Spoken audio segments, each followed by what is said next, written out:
And here we are, guys. Welcome, welcome, welcome. How are you guys? And here we are, guys. Welcome, welcome, welcome. Oh, I need to mute my. How are you guys? I think someone needs to mute something. Yeah, sorry. I remembered last time, but forgot this time. All right. Well, Well, we've got quite a bit that we want to show you guys, but at the onset, I'm going to jump in here first, Andy. I'll go ahead and I'll say that I have received a number of emails over the past time. First off, I want to apologize. I got sick. I was down for almost 2 weeks. So a lot of, we had also some email issues brought onto us by the masters of Google that prevented us from actually emailing anyone with a Google email. That's been addressed and fixed. Thank you, Google. So what I want to address is number one, we are still working toward a 2025-05 patch release. We've got a few new things that we've identified. A number of you emailed us about flow. I have a workaround for you guys. I'm hoping though that we can quickly put the kibosh and fix the underlying issue. But if it's needed for something that you totally need, I can get you something to get you over the hump. Essentially, it's taking flow from 2503 and just putting it into your current 2504. We think we know what the issue is. Again, just need to sort it through. The other question, obviously, everyone has is when is the open beta for 26 going to happen? Well, we're really close on that. I've got some behind the scenes things that I need to take account for. But again, I was down for 2 weeks. I want to get this internal tested because I certainly don't want to send something to the entire world of our open beta, the open beta, mind you, and have it just blow up. So we'll run it through some internal testing first. I'm hoping to do that next week. And then we'll take a quick look and see how we can do it towards open beta. So just a little bit more patience, guys, a little bit more patience, and we'll get 26 out to you as an open beta. Okay? So I will touch base on that again at the end of our show today in case, we have latecomers or people who weren't necessarily paying attention at the beginning. So with that, Andy, what are we doing here? So, Why the hell did you call us together on of all weekends March Madness? I'll get my code. I think we said last time we've shown everything that is in Lightwave, and of course that proved to be a lie. So no sooner had we locked the list of things that were going to be in it, Sean came up with another few plugins, and John added something, and it just anyway, we've now locked. Well, we had locked. Andy. One second, Andy, because I want to jump on this immediately. Yeah. If people would understand this, I can get that, and I can do this. We can do 50 patches over a year. The only problem is that what we have is we've got some some things that we want to take it through first to make sure that the one bug fix doesn't break another bug or create another bug. So I understand the feeling and I understand the wish and desire. I might even, as I'm moving forward on this, I'm considering doing like what some other softwares do, which is to release a patch and label it untested. So here's the newest fix. Use at your own risk until something happens. Johnny, I appreciate this, and we'll test it as we go, as we say. Actually, just another thing to add on to that. Really, I think we don't have 4 or 5 juices at the front end who puts the builds together. It's one juice. So, if Juice is dealing with the update plus also the patches, plus also customer inquiries, plus also Japan and all over the place. It's obviously difficult. We have a relatively small team, and it's very difficult to necessarily do all things all one guy, right? So and so to just be mindful of that, sometimes we can't do things quite as fast. And mainly our main focus obviously is on features and updating the core of Lightwave and those sort of things, and that's where all of our resources go. So anyway, I just thought I'd add that in. Okay, so I was going to just open with a recap of what's going to be in 26, and I'm pretty certain I won't cover everything in what I'm about to do, because we've added some things. I mean, one thing got added this morning. That's kind of where we're at, right? So let me just give you a quick run through. So we have SDF is coming. We don't think that's going to be till later. Won't be on the first release, but that's coming. There's GLTF, Ripper 2, which we're going to show a bit of today. Open Color IO, which is being integrated in the entirety of Lightwave, along with loads of library updates and things which aren't so sexy but are mega important to the speed and improving Lightwave. Ocean, Boat, Wake. Boat and Wake will come a little later, but Ocean's should come in the initial build, I think. Moto Rig, which I think we've shown fairly extensively before, which is amazing. We are going to, though, show one little bit of Moto Rig, and I just want to talk that through when we show it. Chronosculpt, and I can't really call it's Chronosculpt 2026, isn't it? We're releasing as well, Yeah. so that's pretty much almost there. We've got USD. The USD supports endomorphs and weight maps, and also PNGs and things of that nature, which a lot of the USD systems haven't implemented PNGs. Just thought I'd mention that. But so it's pretty good. We're going to show a little bit of the results of that today. True Fillet, Fracture. There is an update to Step It, so we can now have proper heel control when we're doing Step It walk cycles. Just elevates it a bit. So let's call it a 1.5. I don't know, 1.5, Sean. I don't know. That's why. 1.1. No, it's actually a really nice update. So it's an important update. So that's really cool. So let's call it 1.5. Okay. There's an Octane has been fully updated. So we're now up to date with most of the features in the 26 version of Octane, plus a load of the stuff that was still missing from 25 is now done. And I think it's at least 50 new surfaces and bits and bobs. It's a big update to Octane. We've got Snow, we've got Atlas UV. That was literally thrown in this morning, just saying. We've got Thor, we've got Construct update. We'll be showing a little bit of that later on. Asset Browser, we've never really shown Asset Browser, but the Asset Browser is amazing.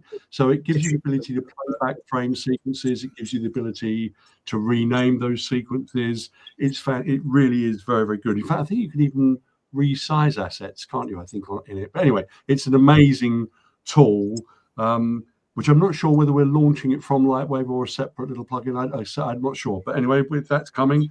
AP finally ready to go. So we have AP. We have another Ivy generator. Now, obviously, we have the nodal Ivy generator that we showed 2 iterations ago. But what we wanted was, one of the things with the Ivy generator and the node one is you do need to work at it, and you need to draw it out where you want it to go and so on. So what we wanted to create was something that was a little bit easier and faster to use, that could enable you to put Ivy up really quickly on a building or whatever. We'll be showing a bit of that later on. But the great thing is it works also with the nodal Ivy generator. So if you want to have a hero piece where you have that meander exactly where you want it, you can combine that with the Ivy generator that we've created as what would you call that? A plugin? A plugin. So it's anyway. So there's the Ivy generator. We've got let's see what else we got. We've got we've got something really cool. We're going to be showing it at the end. I was going to name them now. I'm not going to do that. So we'll keep that as a surprise for the end. We've got oh, I really want to mention this one because we're going to be showing this later on as well. Anyway, well, no, I'll just mention it. We've got a major update coming for Fiber Effects. I think we've already mentioned that before, but we'll show just a little bit of the work on that today. We've got I mean, there's numerous other plugins that we're going to be showing, modeler plugins that we're going to show a few of today. What else have we got? That's it. Basically, there's about 7 or 8 things we're going to show which we've not shown before, which are brand new today. So I think that's pretty much it. So it's a huge update, and we've obviously added quite a bit since last time we came on, which was probably about 3 or 4 weeks ago. I don't know, 5 weeks ago. I don't know when we last came on, but certainly was a little while ago. So that constitutes really one of the biggest updates ever done for Lightwave. One of the things I just wanted to mention, and I'm sure Juice will chip in, but a massive amount of work is happening under the hood as well to update the libraries, which will speed things up. There's quite a bit happening on the render side as well under the hood, where we're trying to speed up the process of that as well. And those things aren't so much the sexy things, so we tend not to demo them because they're just speed increases and whatever. But there is actually a huge amount has happened since last summer that we've been working on that will be in 26. Some of it will be rolled out, actually quite a bit of it will be rolled out on the first build, some of it a little bit later. Some of Dave's and Auntie's under the hood stuff is going to take a little while, and I certainly know John's been helping with some of that as well. John's obviously doing the new hair shader and some updates on construct and things. So it is, if you take all the headline features, that's big, but actually a lot of the under the hood stuff is amazing that's happening. So I just thought I'd mention that. So I think that's pretty much me done for the opening. I think we're going to move over to Sean next to show a few of the new plugins. I think that's where we're at. Juice, you good? I think so. I know though I want to take one thing here, and I'd rather you do it. So I'm just gonna set this up and let it roll, because I have seen a number of discussions about Moto Rig. Yeah. And I think some things need to be clarified. I hate calling it the horse's mouth, because it just calls myself a horse, and I'm not a horse. But so I'm just going to roll this. I'm going to roll this here. So just to cover it, basically, there were some discussions about it not having its own physics engine, and all of this was just faked and so on. Actually, it's got a dedicated physics engine created specifically for this. It's not Bullet. It's been created specifically for Moto Rig. It gives us the ability to add suspension on for the wheel articulation and the dampers, but also the body separately. And also you can do multi-wheel. So this is 8-wheel rotation. You could have 10 wheels if you want, but it's also got 4-wheel steering. So the front 4 wheels are all steering. All of that is catered for in the plugin. None of that you're having to do something really difficult to get that to work. You just assign that they're steering wheels, they'll automatically steer and follow the path you've set. The suspension is dynamic and basically adjusting on the fly. It is effectively real time when you're doing the initial making of the scene and putting the scene together. So it is multiple physics simulation going on, and it is obviously pretty, I say unlimited wheels, but I mean, you know, sort of 10-wheel vehicle, 8-wheel vehicle, whatever you want, 4-wheel vehicle. It's got loads of presets in there to help you with the suspension for things like a wagon on leaf springs through to sort of hydraulic spring or sprung. You know, I think it's got sports car setups. It's got, I mean, so many things in there just to give you a really good kickstart to hopefully cover most situations where you're going to need it. And obviously, hopefully, you know, if we miss something, we'll add more as time goes on. But basically, this was generated and created entirely standalone with an entirely different physics engine. I think I've said that 3 times, so just to make the point, it is just a completely unique physics engine, all right? Both for the body part and the suspension part.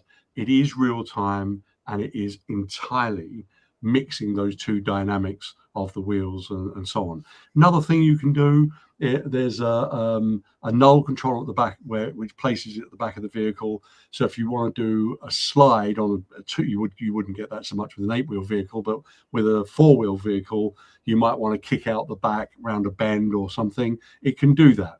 All of that's built in as standard, and it has also macro bumps which can just basically jiggle the wheels a little bit more as it's driving, you know, at a very fine level. So you've got, if you look at that's almost 3 parts. You've got like the macro bump, you've got the suspension, and then you've got the body suspension, which is separate. And you can soften and harden that, and there's literally controls for all of that in there, so you can adjust it and play with it. And it is real time. You just sketch out the path using a spline.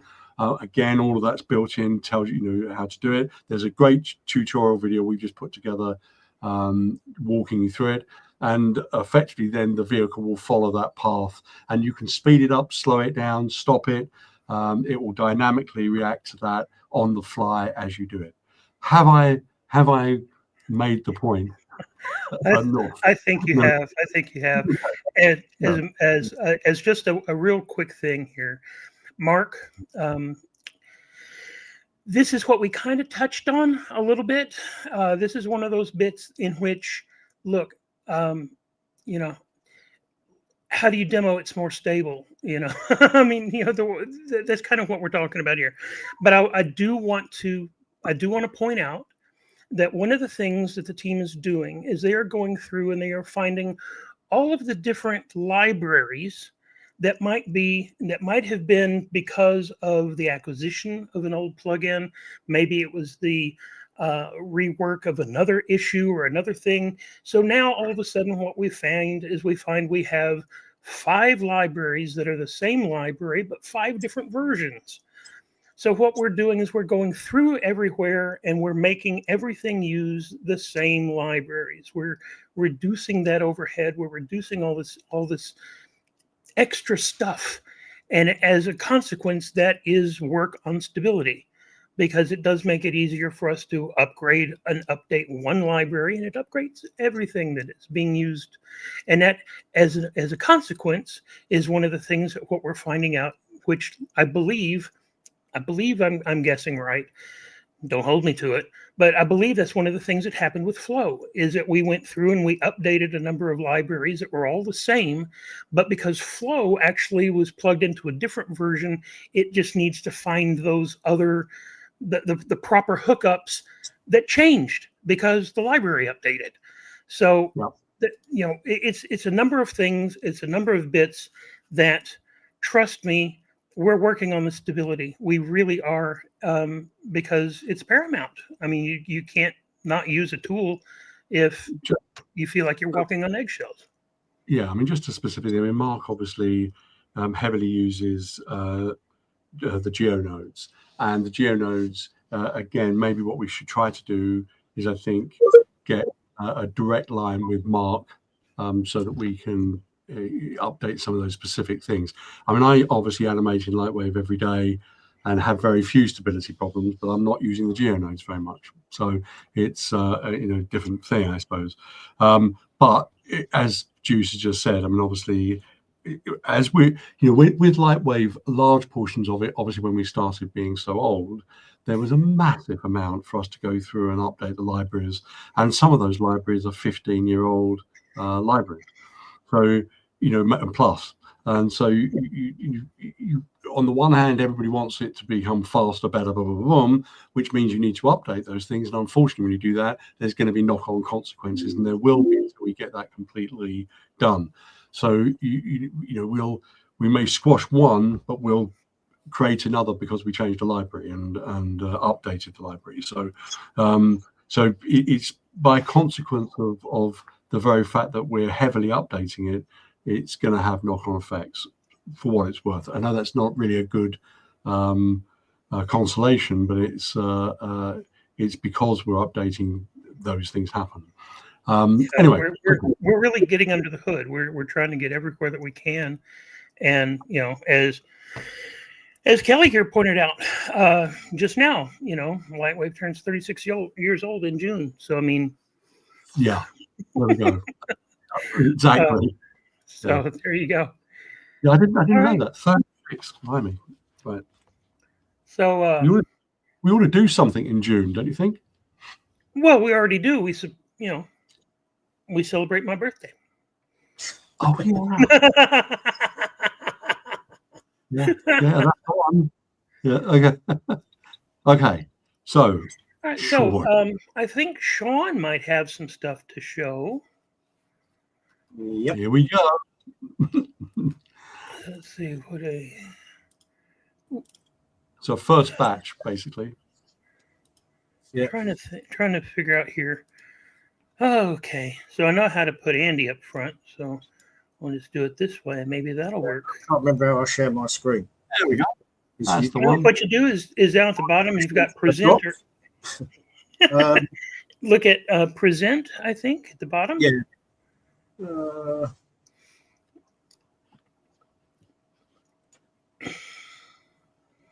And Why working? so There's a shared screen with the yeah, screen. you've got there we go. So now we can do this Aha. and even that. Right, that's all I wanted to show. Good night. Perfect. All right, moving on. No, Andy, yeah. what do we got? So we got UV maps. Only about 3 days ago, I added this. It's basically it's an Atlas unwrap, which you can use ideally if you're sending your model, to substance paint or anything like that. You're going to want decent UVs. So this tool will create them. It packs them nice and neatly. You've got similar options here, for the packing. If I set that to an 8,000 size image, then recompute it, this packing will close up tighter. But it's fast, which is nice. So if I put that back up, there's a little quirk where the mouse dies for one click. But yeah, that's packing more space. Then you got these rotate options that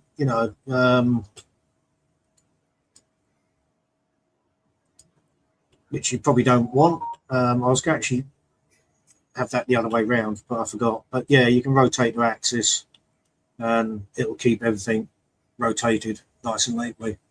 And yeah, that's that. You got different modes. Oh, not there. There. Low distortion, fewer seams, hard surface, and organic. They're just basic presets. So that's that one. I'll show you that on a bigger model in a minute, actually. We'll come to that later. The next one, which has always been a pain in the ass for me, is you're doing a road surface. Okay, that's fine if you want to put grit and stuff like that on it. But if you want this road surface to have lines, then yeah, you need a decent UV map. That UV map was created by a third-party tool. I can't remember the name of it now. Oh, UV Road. But yeah, I basically created a new one, UV Serpent. It's got a few more options on it. Oh, it's not active yet. Basically, you select, one or two or three polygons to show which direction you want it to start in, and it will automatically work from there. So if I click on that and now click OK on that, it'll unwrap it, and you've now got a nice neat UV that follows around the curve. But yeah, you can see what I mean. It's automatically selected those. Yeah, that looks warped. That's just modeler's open gel. That'll probably be cleaner at render time. But Now, if I undo that, the other option in there as well, which will be a separate plugin, is, oh, I've already had it on, so I'll turn it off, and that's create morph. That's this setting here. And if I, oops, go to morph, it'll straighten your model for you. But that'll be a, at the moment, it's only in the same plugin, save me time, so I can work on both, because it's using the same maths, really. So, yeah, it can straighten objects that are bent around the corner. Then, getting more complicated, oh, that shouldn't be there.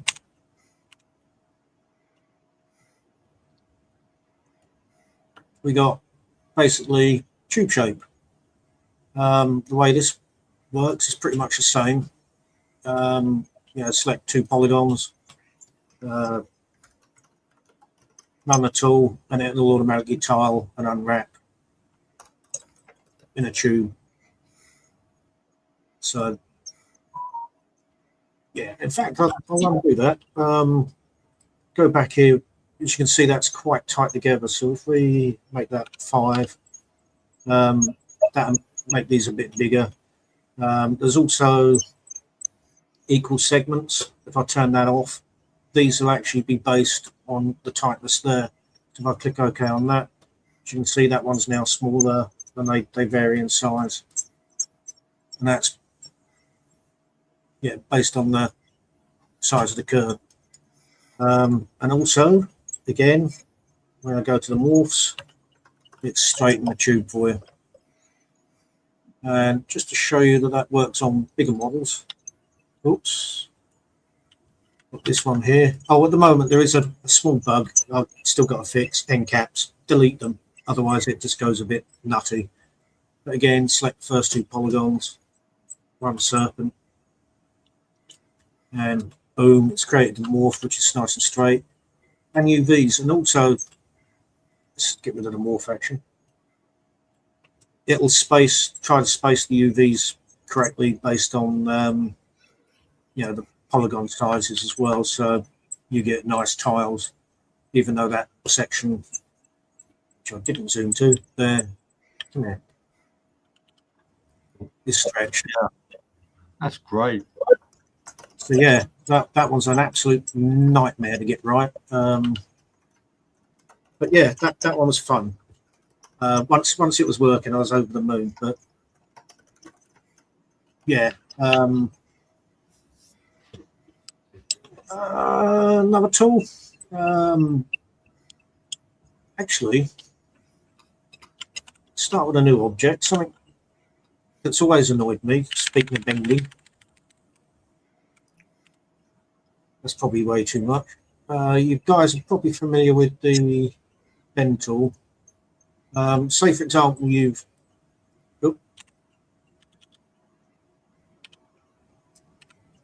want to bend something around a corner, you want it to line up with this.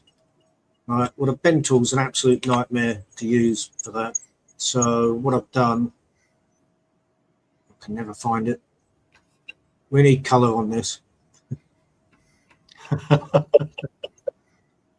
So basically, I can drag this tool out, and using those guides, I can see that is probably the curve I want. So let's drag it back here and just line it roughly up. It's not particularly neat, is it? Hang on, I need to see the end. There we go. Oh, I've also added control on. No, not this version. So you can control and drag out. No, drag out in straight lines like all the other tools. So from here you can.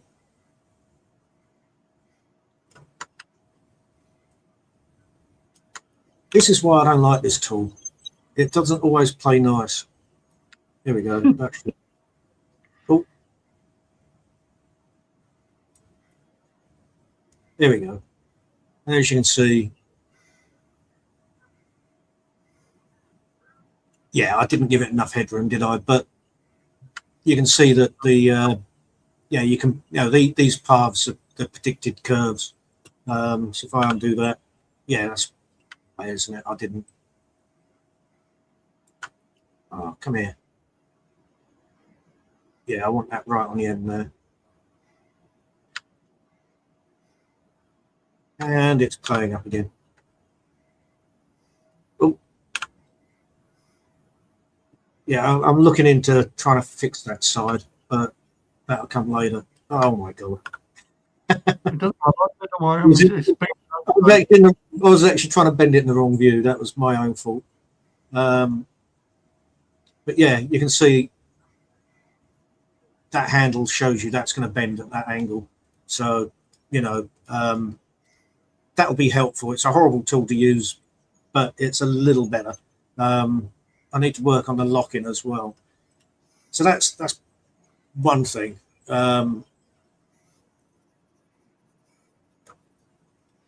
Where is it? No, I haven't opened it. Right, I need to load a new object, and I can't remember what it's called. No, that's not it. I thought I preloaded it, but I've obviously forgotten. Here it is. At least I think it's that one. Yep, that one I do. No, it won't. Try it. Bear with me. I was prepared. Oh, sure. Oh, I can't see it again. Curve, bendy dimmer. Bend dimmer, that was the one. Yeah, this is the one. Right, you're probably all familiar with wanting to bend things to a curve. So, yeah, say for example, we got this curve in the background here. We want this wall to follow it. Walls back to front. Oops. Here we go. So, yeah, you want it to follow that path. There is one, I think it's seed bend or something or another. I've used it tons of times, but it has its issues. So, got a new one. A little more to it. So if I click OK, you can basically see what it's just done.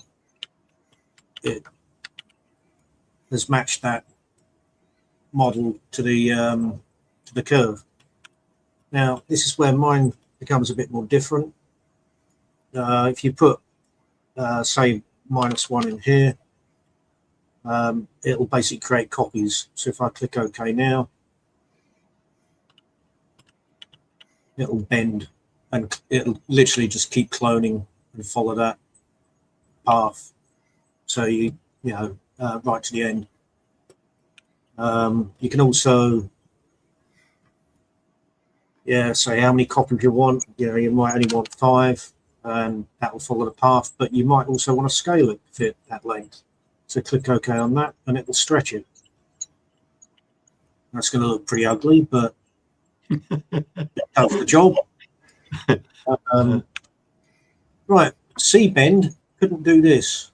If I come in here, grab all these points and go, oh, hell, let's drag them up, not too ridiculously high up there. It wouldn't work. It'll basically struggle with that shape. Whereas this one, if I click OK on that, oh, I need to turn up the. Oh, actually, that's probably because it's low res.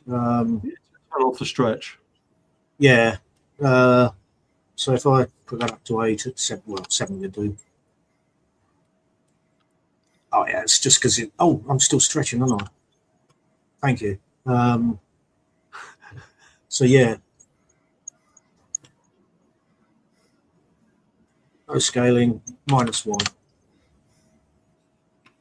Okay, that's better. And as you can see, it's followed the path nice and neatly. But it's banking off all different angles, which is really annoying. If you're doing handrails, that's not what you want. So I'll undo that. There's some options in here again, and that's the wrong one.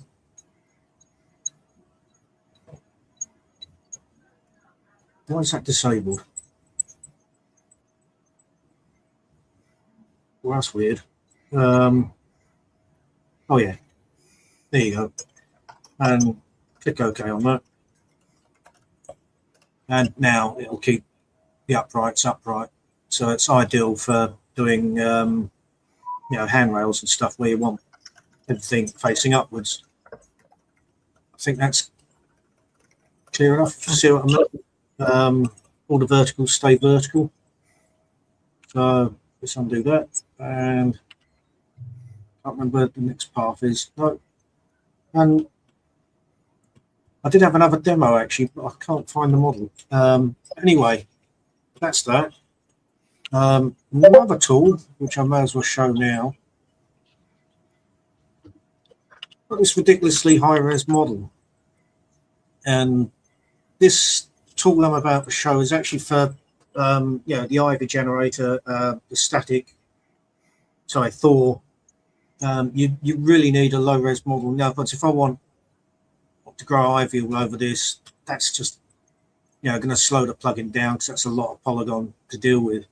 So I've been working on this since this morning, and it's a polygon reduction tool. If I bring that down to 90, click OK on that, and literally a few seconds, it's done.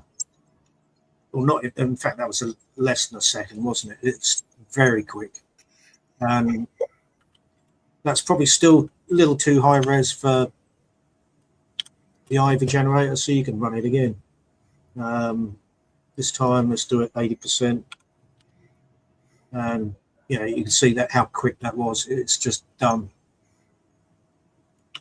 So that is going to be very handy. Now can you bring that in and use that as a collider object to grow the ivy on without any overheads of having a high res polygon mesh. It's going to be a hell of a lot quicker. That's really good choice. So that basically you'd keep your other model for rendering, but then use that for actually doing the impact points for Thor. At the moment, it's not converting to quads. It's for triangles and triangles only. It literally is for collider meshes.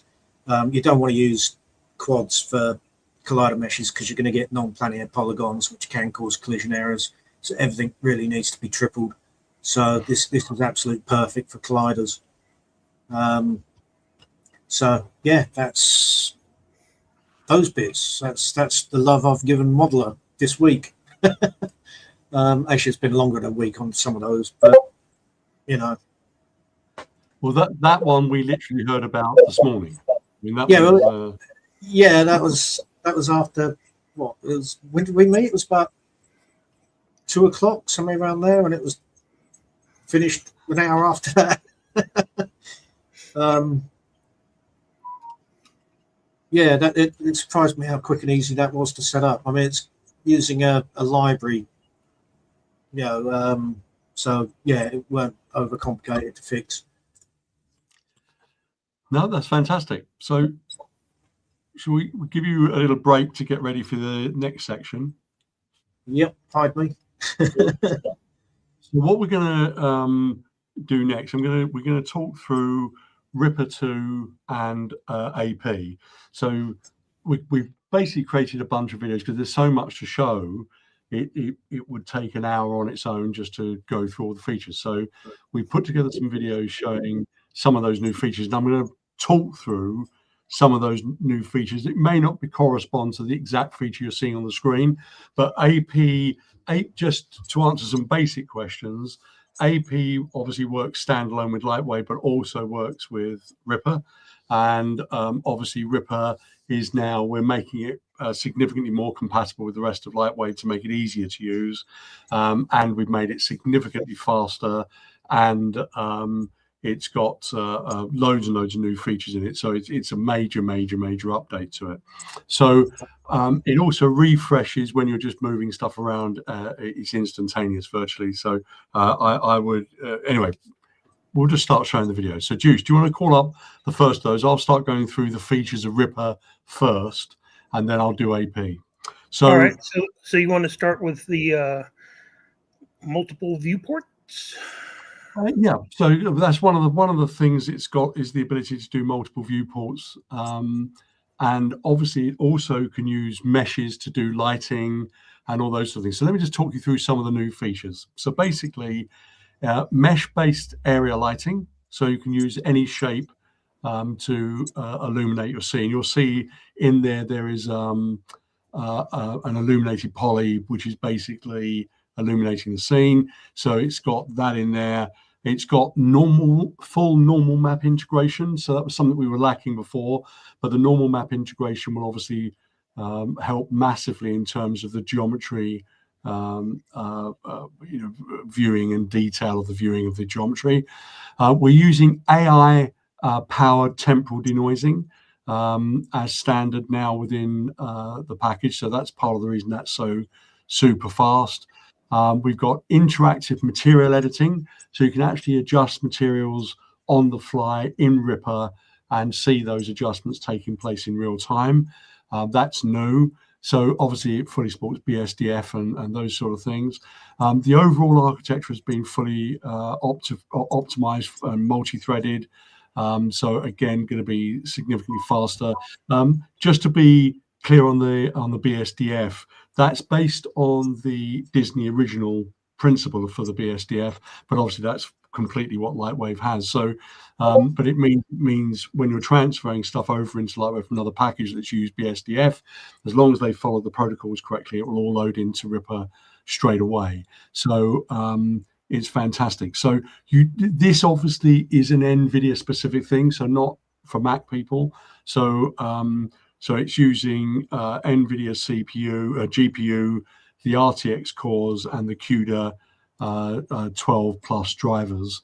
So that's the Ripper. On the advanced placement tool, which I'll just talk about this. So this is a bit of advanced placement inside Ripper, so you can see the view really easily, and then it's just about moving an object into place. So the advanced placement has obviously a tweak, paint, grab, wall, emit, and nudge and impulse tools, but enables you to drag something around and drop it onto an uneven surface. And this is actually a prime example of that. So if we you'll grab the lizard in a second, you'll see it move over to place on the rock, and it's an uneven surface on the rock. And you can see it just drop on there. So this is again a prime example where it's really nice to use it with Ripper, but you don't have to. So you can use it standalone with Lightwave as well. So it's obviously AP can be used for at its simplest level for filling a bowl of fruit or a decorative glass or whatever the case may be. It can also be used if you're placing a load of objects or dropping a load of objects into a scene. You can also make your object move and collide with it. I don't know, does he zoom in? Yeah, I think it zooms in. Can you see the feet are sitting on the rock surface, and that's just been dropped on? So it's really, really well done. And because it's interactive with the lighting, it is fantastic. And you can see just from the screen grab here, it's significantly faster updating than before. Oh, and obviously depth of field, you can now visualize instantaneously and adjust that. And look at that, done in seconds. So it's beginning to be what we'd I've always intended it to be and knew it was going to be, but a really amazing working tool for putting together scenes in real time. And the updating is super fast. This is this the multi one? This is the grab. Yeah. Yeah. Okay. So this is pure AP. Yeah, this is pure AP. So this is not being run through Ripper. Notice when it's painting, it's not colliding with any other object, so it recognizes and places them around, a bit like the instancer does. And obviously these things will work with the instancing as well, by the way, including Ripper, which I don't think the first version did, for what it's worth. So that's real time in Lightwave. You see it's just, he's moving stuff, clicking on it. I like the way it interacts with the other objects as well. It's very game engine, isn't it? It is. but it means you can really feel where you're placing it, which I think is important. And again, that works with Ripper, but also works standalone in Lightwave as well. So it's a really nice addition that adds a really nice capability in Lightwave that is fun to use, makes placing objects easy and interactive. So obviously, in order to get that speed, it is using, I think that one's a convex, basic convex shape. So it's kind of it's not a full geometry collision, but it's super fast. So really good. So this is another tool he's added, which is a fracture tool. So a couple of things on the fracture tool. This is a dedicated fracture for AP. And obviously this is playing back in Ripper in real time. So that's not pre-rendered, that's playing back in real time. What we're trying to do at the moment is we look at ways we can use the more sophisticated fracture with this as well. That's obviously coming in 2026, which we showed a little bit of on the last session. But it means you've got a basic fracture built in. Hopefully at some point we'll have a more advanced fracture capability in this as well. But again, it's real time. It's easy. It works in Ripper, works as standalone in Lightwave, and you just turn it on, it does it for you. Isn't that fun?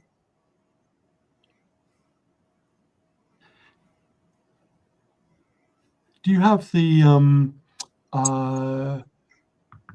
oh god, what's it? The Hellboy?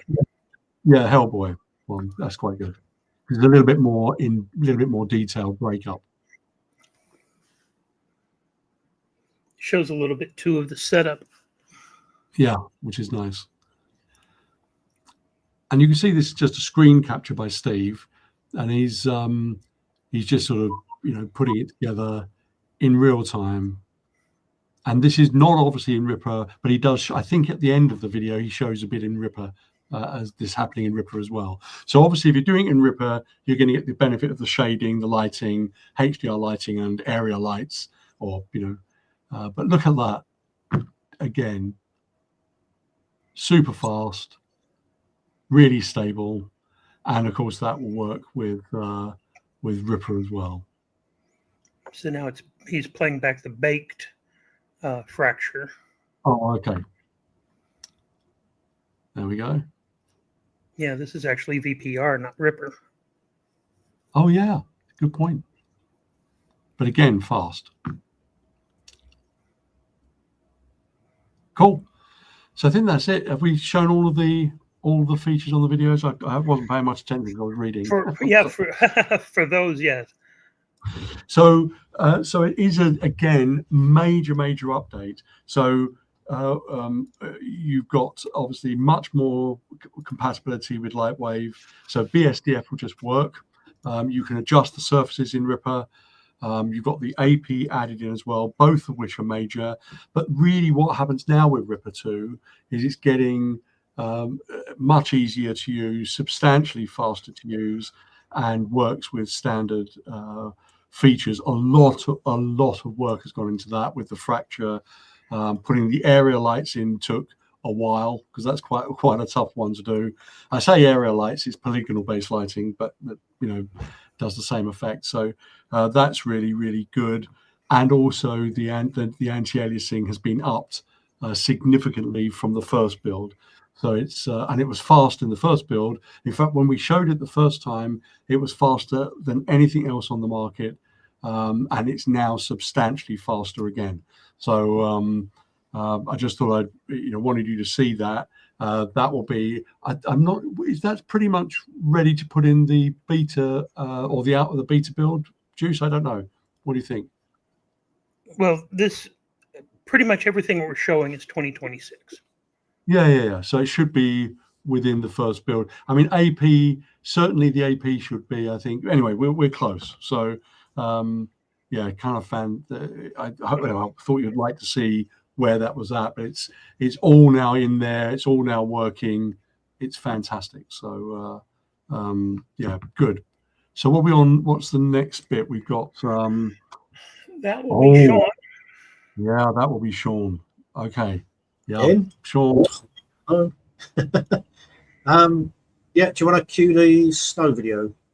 All right. Yeah, that one. Speaks for itself, really, doesn't it? It's snow. And that, yeah. The key thing here, and we showed a little bit of this last time, was the speed at which you can put this together is in minutes, as opposed to setting up a particle setup and so on and so forth. What Sean's now done with it is make that even better. There's I'll let Sean explain, but there's a fantastic new feature added to it, which I absolutely love. Yep, go back to my screen. There we go. Yeah, rather than doing snow, oh yeah, you probably noticed that these little blobs, this is actually a new particle system display that I've been working on, so I'll show you that first. So yeah, you got soft disks, circles, which, yeah, I apologize, my math was pretty crap on that, and it looks pretty chunky. And then you got squares as well. Pi D, pi D. Yeah, I went for fast, and fast really doesn't cut it. It sort of gives it that horrible edges. But anyway, this is using an OpenGL set, which we never used before. So it enables you to do all this sort of fantastic stuff. The only difference is, annoying thing is, it won't do 0. So I got all these little, I don't know if you can see all those, but there are white spots that are not supposed to be there. But that's only display, so it's not a problem. And what you're actually seeing, the camera's moving, not the snow. And that's a new feature I've added, and that's in this thing, and it's this camera. Oh, I hate this word, frustum. Frustrum. I struggle with it. I mean, yeah, the camera pyramid. Yeah, I'm just going to call it object clipping. But basically, you set that up. It's fully padded, so as you move your camera, it'll invent particles as you need them. So if I load a different scene, actually, which is top view, yeah, you're going to get this bug if you don't save your object. And I need to be on the camera. Yeah, ignore the dots. I'll turn those off. We don't need to see them as dots. Let's see them as points. Oh yeah, you can see the fact. That's why. Oops, that's why I left it off. You can actually see those points are scaling. Okay, that's a new bug. But the point, in fact, I'll display them as squares. It'll probably be better. There we go. As you can see, the further away they go from the camera, the smaller they become. Some of these are actually 0, which it's not quite showing very well. I should have cached this, really. No, but it's good. That's exactly what everybody should be seeing. So it literally is only drawing what's in the camera view. So yeah, I click play. You can see it. Yeah, if you're doing huge scenes with lots and lots of particles, be that snow or whatever the case may be, traditionally you'd have to render everything for the whole of your path, turning around, etc., which means you end up with a significant amount more points and polys than you would normally want to have, which slows things down and makes the render longer.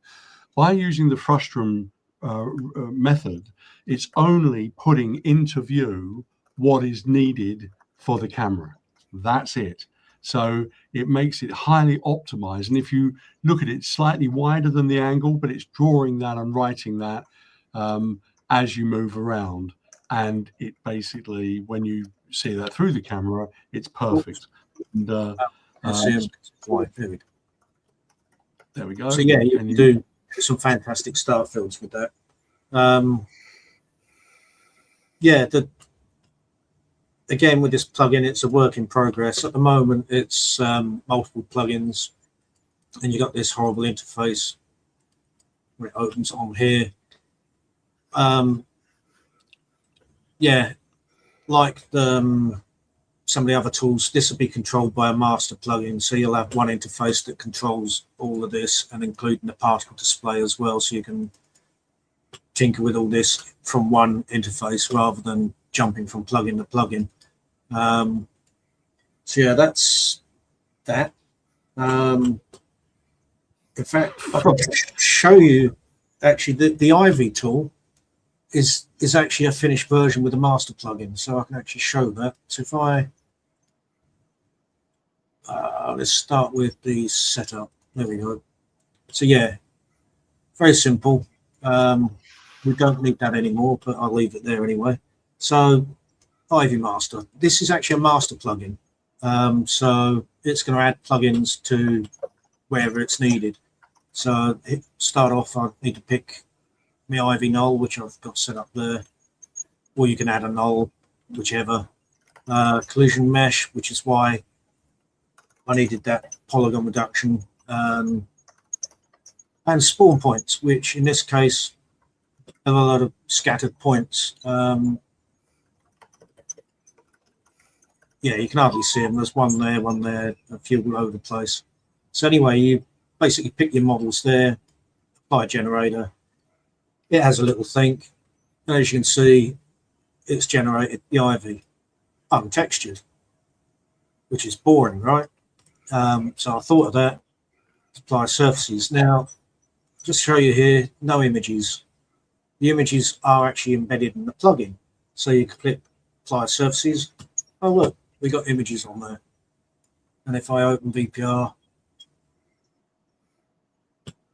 eventually, you can see the leaves. It's all basically, you know, these you can replace yourself. Oh, this weird pattern is just the alpha channel. Ignore all that. But yeah, you can replace those. The leaves are scanned from the back garden. You know, you can do your own. So yeah, there's that. So yeah, you can see it spawned from there. And again, you want me to show the vid there, Sean? which one? The one with the old ruin. No, not yet. Okay. If I load another scene, actually. Oh yeah, I might as well show that. Actually, I don't know if we showed that before. Load from scene. Where's a busy scene? In fact,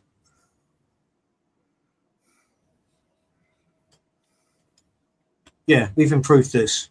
I'll say we. It was a bit of work. So it, you know, you got some more options on here. Select children, blah blah blah. So load from scene's been revamped, and it also shows you the colors, the hierarchy. Which this is probably a poor example because there's no parenting, but you get the picture.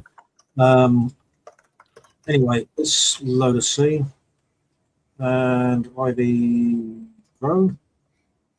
It's going to take a little while to load this one because it's actually growing the ivy at the moment. So we wait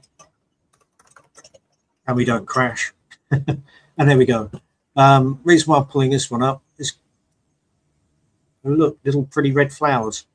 So yeah, you can add plants.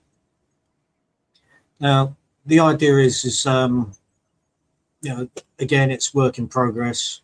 Oh, so it's regrowing the plants because it's doing the interface. Yeah, there'll be an interface here for setting up instances, so you don't have to use these polygons or the plants or anything like that. You can use your own. And yeah, I'll get into these in a minute. So yeah, with the flowers, you basically pick the model there and, you know, tell it to use flowers in branching, add flowers, and it'll add them. You got offsets and controls on how they grown and stuff like that. So that's all in there. Okay, Sean, someone just asked it. So now I have to show it. Yeah. Not yet. I'll show that because I've got another scene set up for that. And in fact, let's use this scene. It'll save time, won't it? just while you're loading that, just I ain't got- remember, yeah. sorry, just let me just chip in on something very quickly. Just to remember what I said at the very beginning, this tool obviously will grow things. We'll show that in the next scene. But the other thing about this is it will also work with the node version where you can sculpt a specific piece of ivy or whatever you want over a very specific path that you want to draw over. So they're both compatible with each other. So it works with Tendril. So Tendril and the ivy fully work together, and we had it from that thought process right from the word go. Sorry, Sean, didn't mean to interrupt. You better be sorry. I'm going to get fired, aren't I? Right, so yeah, auto grow. When you click on that, this is how many frames it's actually growing that over, but it'll do it all at once. So turning that off, it'll now grow. Obviously, it's going to run slow because it's got to compute every single. And obviously, the more detailed it gets, the slower it gets. So yeah, so that's auto grow. I got another scene. In fact, while that's still open, sorry. Got a bake panel. This will bake out an object, Lightwave object sequence, which I'll load now. And that should be that one. And look how fast that loaded. And this is now the baked version of the growing plants. Something I forgot. I didn't turn on the way these plants grow, so they're just growing from the stems. But you can add random growth patterns like twists, lift, and stuff like that, so they won't look so uniform. Which brings me on to I've lost my mouse. There it is. Brings me on to another update. Surfacing, because this is an object sequence. You've got, first off, you save an object library, surface library, sorry. That becomes connected to this model. There's a little checkbox here.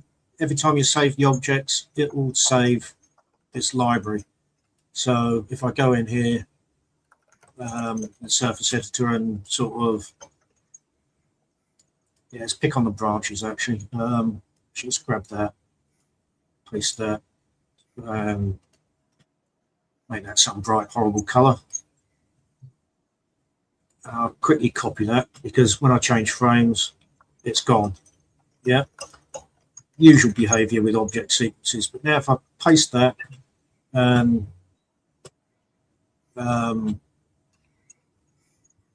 yeah, save. Yeah, save current object. What it's done, it's now updated that library, so it should remember its color changes, and thankfully it did. I expecting that not to work. But yeah, that now updates the libraries. So, you know, if you need to, yeah, keep your surface and stop. You know, you don't need to click on here, save a new surface library. You can just save the object and it'll update the surface library on disk. So that's a new little tweak. Going back to how it grows as well, I've got another little sample scene, if I can remember what I called it. Yeah, that was the one. Yeah, as you can see, in fact, I'll turn the leaves off. No, that's not leaves.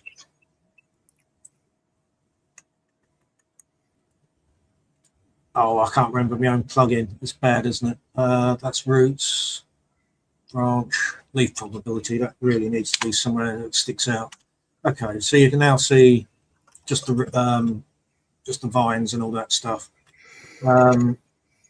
On here, we've got some options. You know, we can make it grow different directions.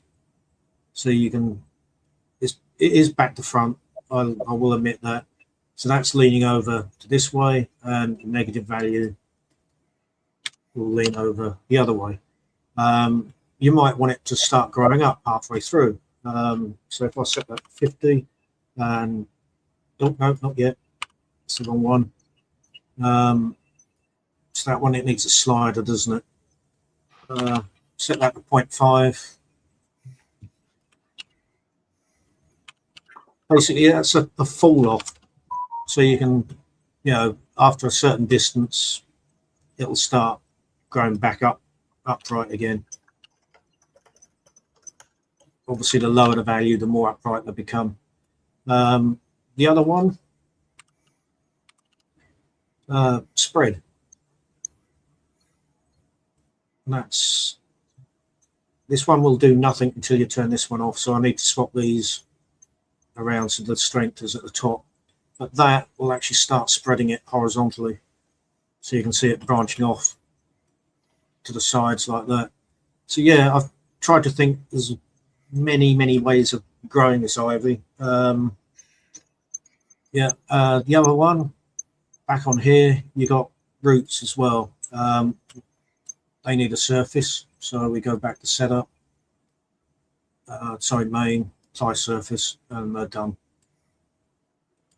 So where was I? Roots, wasn't it? Yeah. So this is again needs work. This is why it needs to go through beta, because no matter how low I set that value, the roots are just not reducing. You should literally have 1 or 2 roots, and it's doing even more. So yeah, that'll be fixed. Root length, you can make these, random. So at the moment, they're set to grow 15 meters. You can say, right, I only want them to be 1 meter, so they're tiny. I think one of these grid squares is 1 meter. But yeah, I've tried to think of lots of different things. This function doesn't work yet. There's quite a bit in here that it's still, like I said, work in progress. But again, this is controlling plugins that are actually on the where is it? Yeah, this here. So it's in duplicate in a way. But this panel, the master panel, will have the most options. But yeah, that's Ivy at the moment. It's still, still got work. It's like I want to get instances set up because I'm not being funny. The more leaves you have, then too much more detail you get. And oh yeah, segments as well. You got, this is for the the tubing on that. You can detail that up, make it smoother, and use sub B as well. So you get this smooth mesh. So yeah, still lots to do on this one. I'm trying to think what else. Good.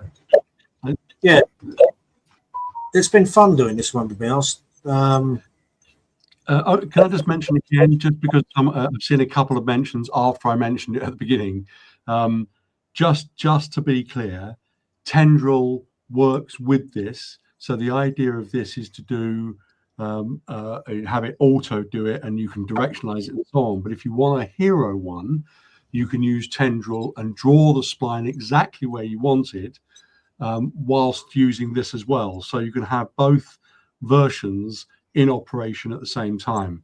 So no, it is not meant to replace Tendril. It's another addition with Tendril, a slightly different tool set for us that just makes it easier. One, you might want to populate a whole area of a building or set multiple areas or random, and then a hero one, you might want to draw on a very specific path so it writes your name or something. So it's horses for courses, they're different things, but fully compatible with each other. Yeah. Basically, it's not a hero. If you zoom in, bring the camera in close to the leaves, they don't look particularly great on the stalks, but it is literally for. In fact, this is where Deuce could roll that video now. It's literally for populating your environment with ivy.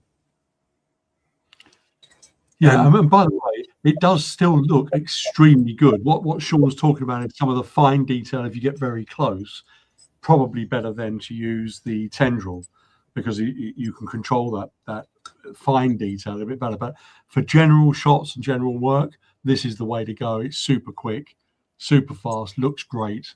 You know, it's fantastic.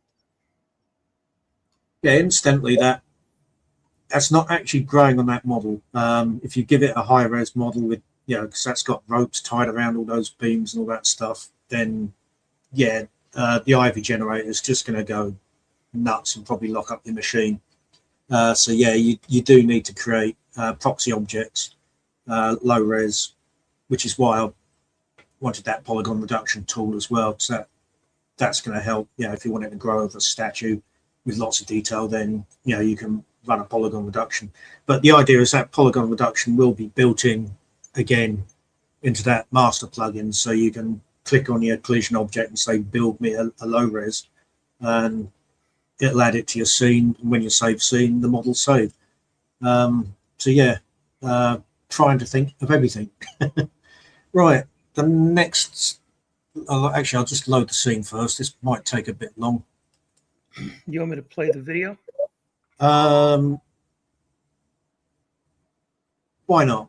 No, actually I might as well show this. I call it Windows 95. Sorry. Jesus, right? Oh, I know. It's at the moment it's just called Windows. It is the tiniest node you'll ever see in your life, but packed a punch. You don't need any input. That's it. Just squeeze this down. Cool thing is it's fast. There's an Octane version, although the Octane version does have limits because unfortunately I can't read what polygon is being, you know, rendered, you know, for things like the random rooms. So I've got to work that one out.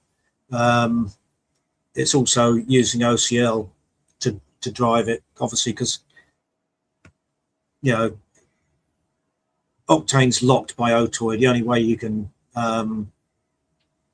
you know, write shaders is using OCL, but OCL doesn't have access to polygon IDs or, you know, point information or anything like that.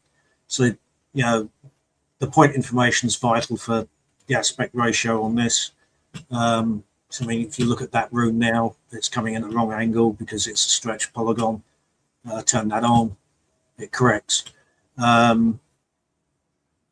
Yeah, so the way this plugin works, you point it to a folder, it went off screen, that's literally full of different EXR files, PNG, whatever. Click on the first one, and that's how it picks the random rooms.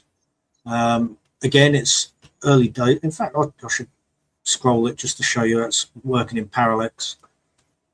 So yeah, other options I need to work on, again, work in progress. As you can see, there's a window the other side of that, and it's showing a wall. So I need to set up a way of identifying, oh, and also this room's blue, that room's not. So the idea is to work out a way of saying, hey, these are corner rooms, this wall needs to be transparent. If I show you the image format it uses as well, I think it's the end one.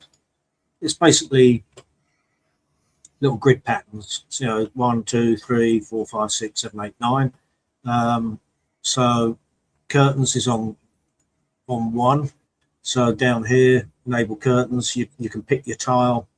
So we got that on 1. If I turn those off, suddenly no curtains. Bring them back. Then you got an optional, 3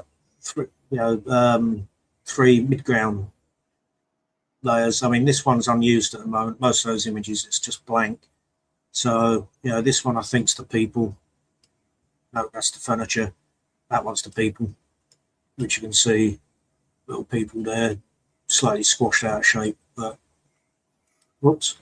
Oh yeah, you can see what I mean. I've just re-added the curtains, but yeah. So that's window. And yeah, if you want to play that video, that will show it better than I can with VPR, because obviously that's pretty grainy and hard to see what's going on. Yeah, just to someone that asked a question, does it work in relation to the perspective to the camera? Yes. Yeah. So a couple of things on it as well, which is important, is the mid-ground objects like the wind, like the lights hanging from the ceiling, something in the middle of the scene can be moved closer to the front or further to the back. So you can move those around in the interface.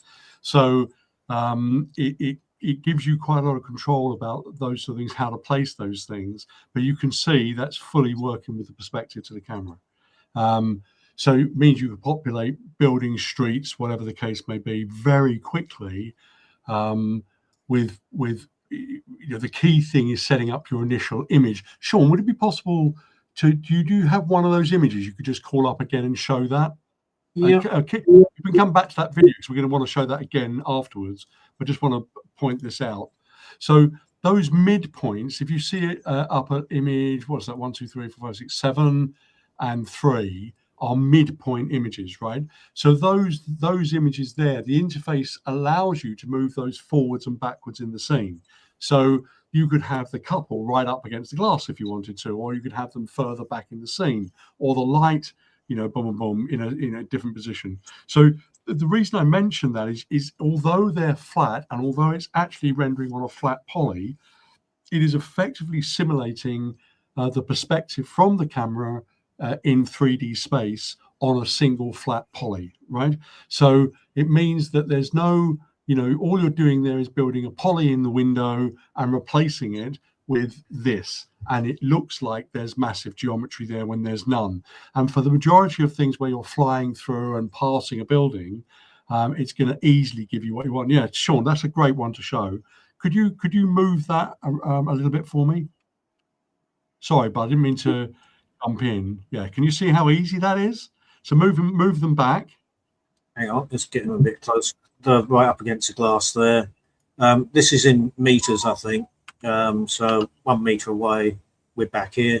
And we could do the same with the room depth as well. I can make that room depth 5 meters, and it's very far away. Obviously 2 is probably better for this view. So it really does control. Actually, very, very gently, would you pan down, pull the camera down, and then go back up again? So look at the perspective change, guys. Look at that, and then go up the other way, go down, and that's every building that works with, or every as well. So if you were doing instances building, the shader still works. Is it possible to replace that 9-up image with a 9-up video? Say that you did something in. Yeah, you could. There could be an image. That could be an. Yeah, one of these could be an image sequence. Obviously, so for instance, if you took the light image and replaced that with a swaying light going backwards and forwards with an alpha, that would work. Yeah, at the moment, it's just the one image. Yeah. I'd need to put some image input. Yeah, I could probably do that. So you can plug in separate images for each one of these, a video sequence or whatever. That's a good idea, actually. Well, it would just take it a step further. I think most people wouldn't need that, but if you wanted to, you could. If you could do it, have the option to do that, it would be a great feature to add on version 2. Anyway, so let's go back to the so the point is, guys, I mean, just to be mindful. Obviously, you can take these things further. You can have, I'm sure there's other versions out there that would be good. The key thing here with what Sean's created here is it's super fast. It's pretty much real time. It's very easy to adjust, and it keeps it really simple. For the vast majority of times, you'll need this kind of tool. It just enables you to do it super quickly and super fast. But it does give you flexibility of some adjustment of the mid-ground objects And obviously, we're talking, just a few seconds ago about potentially other things we could add in, but we, need to try that and see if that even close to works. The vast majority of the time, people are just going to want it to do this as is. So in fact, that's something I want to put out there. Actually, is it would be great because obviously this is copyright content, so we can't distribute it. But it would be great if we maybe say, "Hey guys, send us some rooms." So yeah, actually, that's a the really tiles. good point. You got curtains, floor, wall, back of the room, wall, and roof, and then these could be anything you like. Well, Sean, if we did a little user guide of what we need for fitting in this exact space, could we do a little user guide and we'll post that publicly so you all can see it? But again, content would be great. So if we could get you guys, if any of you fancy sort of putting together some content for this, it would be fab. All right. Yeah. So I just noticed this is actually, I mean, this is from a library, but this is wrong. That shouldn't have a perspective on it at all, No. because it's projected on the back wall. That's not actually there, which is kind of bizarre. But yeah, I mean, it'd be great. Reach out and say, hey, let's have some sci-fi rooms or cartoony style something that we can give away as free content with the plugin. It's at the moment all I can give you is a black box. Yeah. Ollie's just mentioned, presumably you could go and photograph rooms and then yeah, you probably could, because all you'd need to do is just paste them in the right places on the tiles and you're done. Yeah, no, it's really good. That's a good point. And so any content like that we can get hold of would be really useful. So could we just run the video one more time so the guys can just see it moving? Sure. Sorry, bud. And I'll say too that we're getting people in the chat offering to either send rooms that they've made or make rooms or whatever. So send an email to me and we can see what we can work out. Yeah, really nice tour. Love that. Yeah, it'd be nice to share this one with content rather than just a plugin on its own. Yeah, and I mean, I've got loads of cruise ship rooms I could use and stuff like that, but I don't have the time, and it's frustrating. But I mean, if we could get the tool out straight away into public beta. But obviously, if we can get some content for when we ship the final version, it will be good. So the other thing to add to this as well, the way it's all set up, each one of these is a single flat polygon with a UV map. So it's literally, hang on, let me open Modeler a sec. I don't actually have it hub on, so it's not gonna.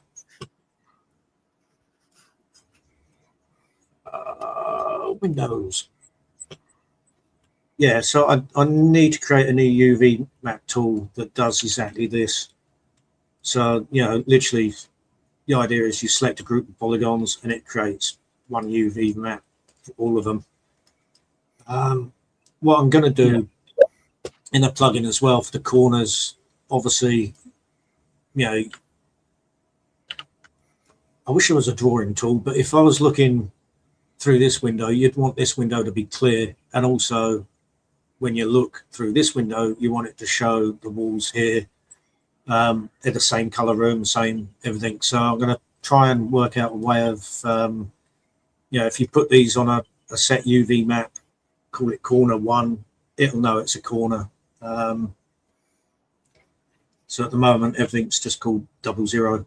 But yeah, there's lots more I need to plan on this. So yeah, again, it's work in progress. Cool. So yeah, I'm done again. Can I go now? No. You've got at least you've got some other tools that you want to show, and I want you to show before we finish. So, Stu, I know you've got something to show next. Yeah, let me pull some things up here. Some of this we've talked about in the past, and that it's just really it's just been improved. So this is construct, but this is creating spiral staircases. So there's been quite a bit of work done on this actually, and what this has to do with is you drive the curve with a spline, and so the spline adjustment uh, makes the stairs or the spiral deform to to work on getting the spline or the spiral staircase to follow whatever shape you want it to follow. Uh, in addition, here I've got a few things like the flexibility that this adds for you. So let me kill that. So what we're looking at here is these are some of the presets basically. So you can have a large center column, you can have a narrow center column. These can have banisters and supports that follow underneath. You can even create styles with this because the shape of the spline is what's controlling the shape of the staircase. So here's even a like almost a rope bridge, and the sizes and the like of hang on here, messing around in the background. Um, you've got a lot of control over the way these look, and here's another of the rope bridge type, and here's one that was put in by a drunk. Uh, I love but that. it's the idea and the different shapes of the banisters. We've got a lot more new presets, um, preset geometry for the different stairs and the like. Because as we've said in the past, the whole idea of this was to make it more of like a modularity type of a thing that would do more than just stairs. I mean, this could be any of a number of different techniques that just lend itself to the construct concept. Now, what I want to do is this is something that's new. This is something that's new, and it's only really just now gotten to a point where we can really talk about it and not only talk about it but show something. So anyone who is familiar, this is a preset scene of USD format. So what we're seeing here is the raw read. Then here is the same kind of thing, but it's brought in the lights.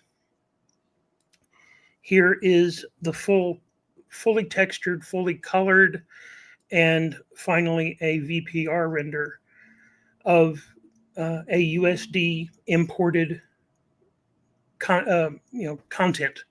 This is one of those that is used to basically to proof, can you import everything? Can you do all of this stuff? Currently, we are just importing.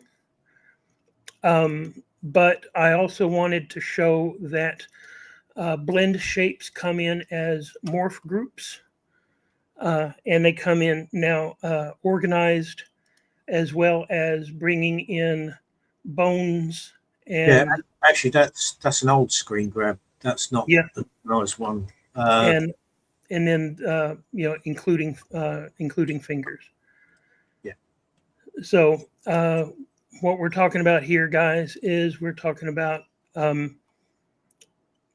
organization, and it does indeed. I don't have a good screenshot, but it does come in with proper hierarchy. It comes in with all the organization It comes in, you know, we don't have a USD light, so we have to convert it to something that's Lightwave. Anytime you do any kind of file format conversion, you have to make concessions. And so currently we do not have a USD light, so it has to be sorted to be proper in order for that. But it does have, and it does include all the nested stuff. It comes in proper organization, scene organization, and everything else. So guys, we're getting really close on USD.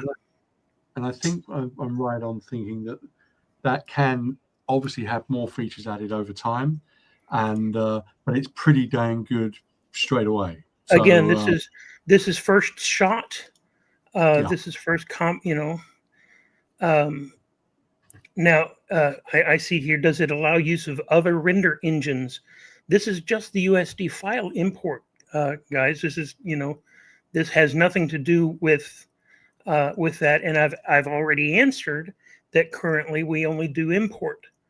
Export is going to be its own headaches and its own problems. So currently we wanted to get import working, so that that was sorted. Does it load in modeler? I think I'm not 100% sure. I think it's for layout primarily, but then once it's in layout, you can just transfer it across to modeler, right? So I would think so, but I don't know about it being dedicated to just because this is one of those things, and we'll go ahead and use it as a bridge. Is that it's also meant to be used directly into Chronosculpt. Yeah. Because again, it's one of those things. Yeah. I mean, just to put it, the Chronosculpt, because obviously there is a situation where you bring in stuff from Maya, from any package, because it's fully compatible with everything, Chronosculpt. We wanted to add USD to that to make it even more compatible with every other package, and that's what really kickstarted it. So it's built really to get stuff into Chronosculpt for people, and the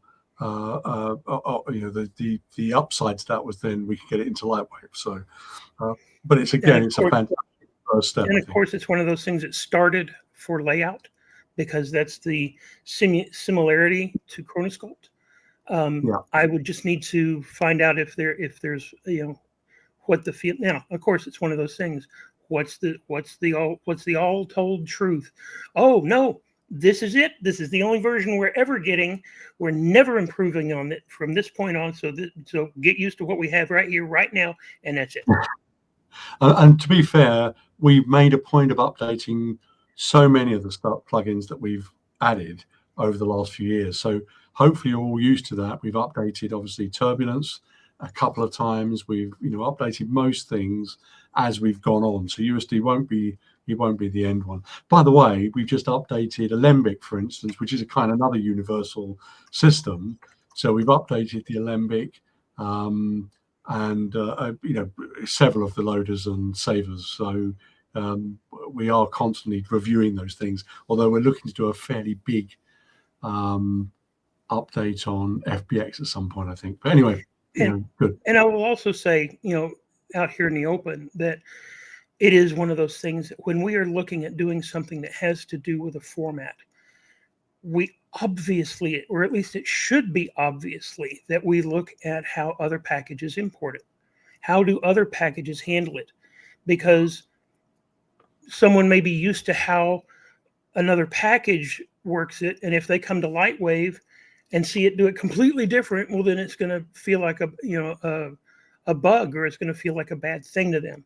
So can I just add to that, because it's PNG support, for instance. So the Maya USD supports PNG.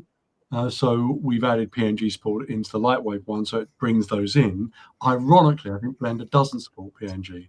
So, but it kind of shows you how variable it is at the moment. But we've tried to make it compatible with other packages as a prime thing. Sorry, Juice, just thought I'd add. No, it's just someone asked if I was outside the Amityville house. Yes, I am.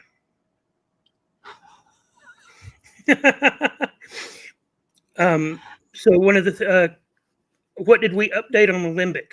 Sean, wasn't the primary thing there the ability to have changing point counts? Wasn't that the main issue? Yeah, that's going back a couple of versions, isn't it? That should be already out there. Yeah. So yeah, I know it's being overhauled at the moment. So I think we updated it in the patch versions of 25, but obviously because it's in the cycle of 26, that's why I mentally always think of it as new. But it's basically has been updated in the patches. Yeah. Okay, so evidently everyone is getting bored with what we're showing and are starting to ask about other features and other things and other concepts that we're wanting to do. So do we just stop the show here and not show any of the other things, or do we, what do we do? Throw a coin. Let's do a coin throw. Anybody got a coin? I don't. What's a coin? Well, should I do a phone? I'll flip my phone. Ready? Flip a phone. Yeah. oh, there goes the screen. Buy me a new phone. So no. So we're going show. It was heads. All right. So a few people seem to maybe have gotten the whole point. Okay. Cool. So Sean, you want to Yeah, do your next bit? I'm ready to go. All right. Let's do this. And it looks like I need to Share my screen. share your I screen. want it to bring close up. Okay, something always bugged me for ages. Color correction. The only place you could do color correction on an image was literally on the image panel. So I've got a new node here that enables you to do color correction.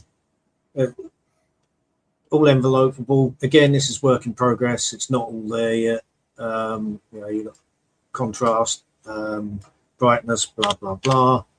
So you can do some weird things. That does look weird, actually.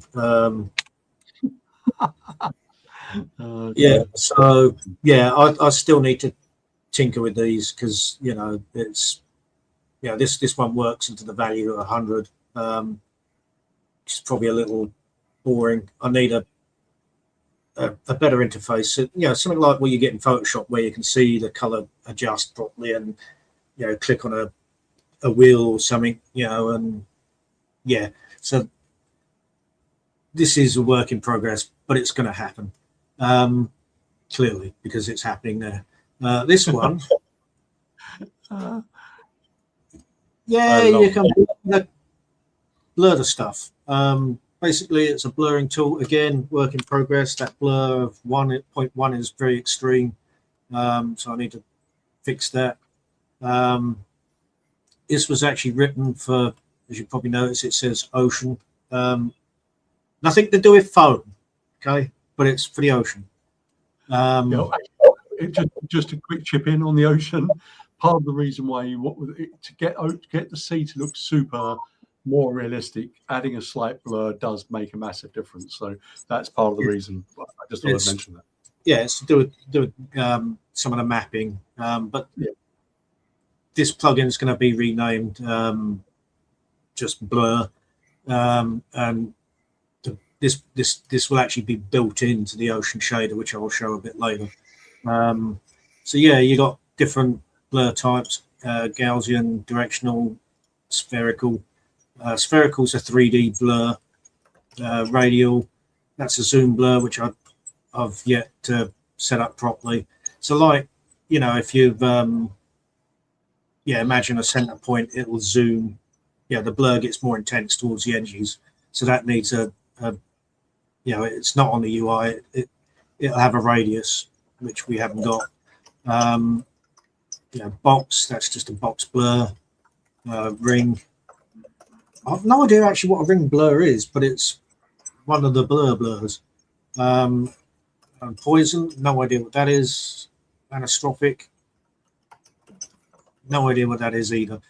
I just randomly added different blurred maps. So yeah, so that's blurs. Not very exciting, really, is it? So I'm going to move on. When you think that's on object by object basis or surface Well, by surface. surface by surface, yeah. So you can pump it to images. You know, it's, Yeah. I mean, if you know you're doing a scene, and sometimes you get a problem surface that's just a little bit too much, and it's you obviously could darken it, but what's great about the color correction is the ability to control that, and then even add a little bit of blur to glass. So you could it's fantastic add-on. I think really worth putting on there. Very, very good indeed. oh yeah. So I mean, the adjusting the color and all that stuff, you can do that with Octane, but we can't do it with Native. So it's kind of like borrowing ideas from there and then bringing them over to Native. And yeah, now you can adjust your colors per surface. That'll work with procedural textures, everything. So yeah, bump maps, you can blur those, or color adjust them, or whatever. Anyway, let's move on. I can't remember what was next. Oh yeah. Oh Yeah. yeah. Oh yeah. Yeah. Oh yeah. This one was not. This one was seriously not fun to work, and it is still work in progress. So, as you can see, I got a rocket, and Is it in your pocket? Sorry, I had to. Is it? Yeah. no, it's a SpaceX rocket as well, isn't it? I'm sorry. But anyway, that kind of looks boring. That's not a texture. That's actually a mesh. And I can show you what weird stuff happens when I bring it over the top. It is wrapping the mesh around the polygon. Zzz. So, yeah. You can see that. It's, like I said, it's work in progress. It's a bit jittery. I need to fix a few things. Rotating, yeah, you can rotate it. At the moment, it's on the wrong axis. You have to, it's rotating on the pitch instead of the heading, which is annoying. But that's basically because it's projected from a different angle. So yeah. In fact, let's hang on. Which one was it? Yeah, let's hide the poster. We don't need to see that. I like it being about me. So yeah. there's we all actual love that. a 3D shape. So I've got no beautiful. idea. Yeah, So, on your rocket. Yeah. So yeah, it's my rocket. Yeah. Again, same. This is what I mean by quirky bugs. It shouldn't Actually jitter quite on rotations. But yeah, it'll wrap around pretty much any shape you throw at it. This is probably not the best example, is it? Really, a rocket. I mean, I'm sad. Sorry, but And yeah. it's the penis rocket of that. Let's be honest. It's the what? Was that an HR thing? It was. I just lost my job. There we go. So okay. So yeah, that'll project onto pretty much any shape you give it. The other bonus as well, I may as well outline. Yeah, another plugin. You probably notice as I drag that null object round, it is actually sticking to the object. So see that? That's this. So if I turn that off, yeah, we get errors and weird stuff going on because it needs to be near the surface. So yeah, that will stick that null object. If I open the panel, yeah, you can align it to normal. So now we lose all that rotating crap. And yeah, it does these flips again. Oh, someone just asked, Sean, could you turn on stretch in and stretch it? Not yet. No. I didn't. I wasn't assuming. That just reminded me as well. Morphs. I've done that. The classic symbol for don't ask me that question. That's anyway. It will have stretch, but you can't stretch this, but you can. It's already set up, so yeah, it will see morphs. So if you morph for shape, it'll still wrap around the object. You could pre-stretch it, you could mess with it and then have that on a morph. Yeah. So, in other words, if you want to do teardrops running down a face and you want the teardrops all to move at different speeds, just create a morph and yeah, those tears will all move at different speeds. So yeah, it's work in progress. There's still things I need to do. It's like this at the moment. This controller's a bit wild. Yes, the scale should have an effect. It doesn't yet. The rotations can get a bit quirky. It's like that's now doing nothing. No, it's good though, bud. Yeah, it's good. So yeah, that's work. So I got ocean on my list next. So let's bring that up. I don't really want to show this one. Where is it? Oh yeah, John Swap. Yep. Okay, that's probably not that impressive, is it? But anyway, it's now become. Yeah, ignore the red line. That's me testing things. It's now a master plugin, so you've got all these different functions on here. Foam, ignore that, please. Micro bumps. That's the one I've been working on. That's what the blur shader's for, which is you got the blur in here. And if I open VPR, there's your micro bumps. So if I say, for example, adjust this small scale, or actually let's do these scales, you can literally from this panel, again, these need these little widgets. You can do weird things with that. And that is actually a new shader right here, ocean bump. So yeah, it's also hard to see on this. I should have given you a video for this actually, but this is also animated in time with the ocean spectrums. So, if I was to and does the blur function, does that work yet, or is that that's don't want to do it through that, I want to do it through this. If I turn that up, as you can see, it's smoothed that up right. So you've got full control. Again, this is something I'm going to try and do with all my plugins. Will all be driven by a master plugin, so you haven't got to jump into Surface Editor to tweak things. So the idea is it's lots of separate plugins. Yeah, you can go to that plugin, edit it, or you can go to one panel and adjust the settings from there. That makes perfect sense from my point of view anyway. So yeah, now adjusting the surface in a different plugin and bring that down to 0. No, I think one of the things that makes life easier is having it in a master plugin like this with all the things you need. Means you're not having to go out of it to find the other plugin in another part of the program. Having it all in one place is fantastic, and the very fact that it's calling other things in from other places just makes life much simpler for an animator. And when you think about the old method of doing Hot Ocean Toolkit, none of this stuff was available to you. None of that flexibility and none of the speed, to be honest. So it's much, much better. I love this. I love the simplicity of that and the power it's going to give users. So it's fantastic.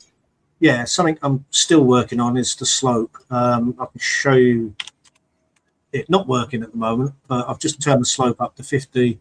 As you can see on the slopes, it's actually smoothed them all out. That's not what the effect will be. Again, I think minus 50. No. Again, this is work in progress. So, what is that noise? Has someone got a motorbike? Yeah, someone just drove by here. That is loud. But yeah, the idea is it'll be affecting the way these waves are shaped. Not, you got fall off control over, not shaped, I mean shaded. But at the moment, it's not fully functional. That made it worse. But yeah, so that's coming. That's still, yeah, I'm still working on that. Can I just add to this, just so everybody knows who hasn't seen it before? We showed Ocean a couple of demos back. So if you go back into the library of the videos, you'll see we showed Ocean how fast it was and how easy it was to put together, and that it doesn't tile. You know, there's so many things in there that are just fantastic. So I just wanted to mention that obviously this is just showing the updates to it and how much more complete it is now. But if you want to see some of the earlier demos of that, go back and you'll see those videos are online and available.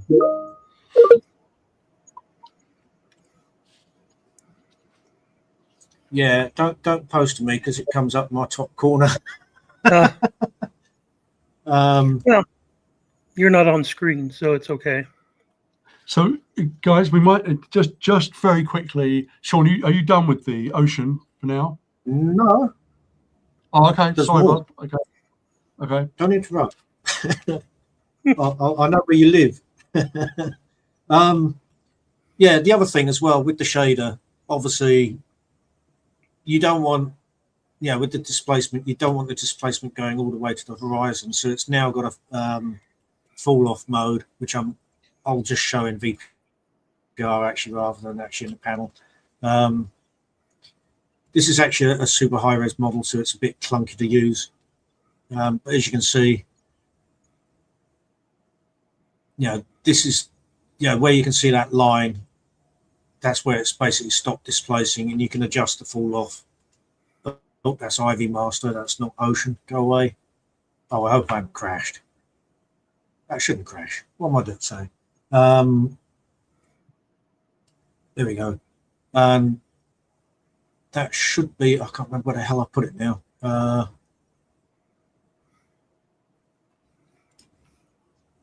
Oh, it's in the options somewhere. The trouble is, we're working on so many little tools, you forget your own UIs.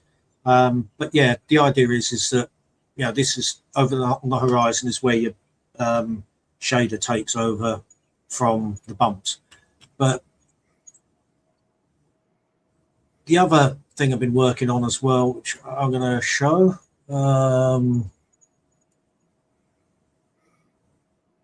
obviously the higher res mesh you throw at it, the slower it's going to be. So I've got this tool now working. So as the camera moves around it, it cuts away a lot of the mesh, so you can concentrate, all the data from what's in camera. And if I look camera view, you ain't going to know, where is it there, but that's actually being cut. So there is the frustrum. The frustrum. Well, it is a frustrum, isn't it? Exactly the same. But the problem is, if you've got a ball here that's reflecting, suddenly, you got blanks. So what I've done, if I can remember where the plugin is, there it is. It'll stretch those outer polygons to fill the space, and that's where your shader again take over. So when you're in camera, you ain't going to see any of that stretch. Your reflections will. So your Ocean will still reflect to the horizon. And yeah, this does work with the Ocean Spectrum tool, and it's still cropped. Again, that's another tool that's a work in progress. It's got some weird quirks, but yeah, that pretty much covers Ocean. And now I think it's time for me to retire yet. Well, no, you unfortunately, it's Juice next, and then you've got a few tiny items to show, very small items to show. Yeah. So one of the things that I want to talk about here is, again, we're looking at optimizing, we're looking at speed ups, we're looking at new approaches, and this particular thing, this represents a geometry core rewrite, but this is let's see, I'll do this to make it easier. This is FiberFX 2. Now, I don't know how clearly you can see it, but on the right hand or the left hand side, This was a 2-minute 21-second render. On the right side, it is a 1-minute 12-second render. This additionally, let's see. So let me just read this off here. Geometry core rewrite, new Gaussian pore distribution, no need for relaxing the random distribution, which was slow as it involved iterations. This has a new fast VBO model with GPU billboard expansion, OpenGL drawing for the viewports. A new Embry Catmull ROM curve intersections for final rendering, so no need for sub-D levels. Added dual scattering to the principled hair shader and new styling options that I will get to here in a minute. This actually illustrates the better scattering, the more appropriate distribution for making it look a lot more realistic and random. We then have, again, we've got our controls and different looks, all the things that we have come to be familiar with. But you see, this is now, a 1-minute render as I'm kind of flipping through these. So big improvements on feedback, on many aspects of FiberFX 2. One thing that I will bring up here is this is a look at the new control. This we're calling currently, at least internally, hair cage. So what you're doing is you're isolating a segment of the geometry for you to control, almost like a oh, help me there, Sean. It's almost like a lattice cage. Line page. Yeah. And Can I just chip in on here? chip Each in of while we're rolling. Each of the little points on those curves, all of them are you can just adjust on the fly, right? So this is being done as a group over the whole lattice, but you effectively have the individual points you can go and adjust afterwards as well. And obviously this is a preview render of it. Sorry, Juice, you go because you're Sure. No, this is and I'll just point out that's where his mouse hiccuped and jumped from 7 millimeter to 170 meters. So it's like, oops. So, but hey, he kept kept it going. So this is just a new start of some new controlling and grooming tools, so that you can have a lot more control over getting the look that you want. So excited here about the new FiberFX, as this is really looking nice. And again, this is live in the viewport, so everything that you're seeing, I will admit that I had the same kind of thought. Get a hair dryer, get a all the number of different things to do. But this has been so much fun watching come back to life and getting so much better and so much faster to adjust. I mean, the renders you showed earlier on were all roughly half the speed, and that isn't speed increases. There's loads more happening on the interface. So, yeah, and looking into the new controls, the new styling controls and such.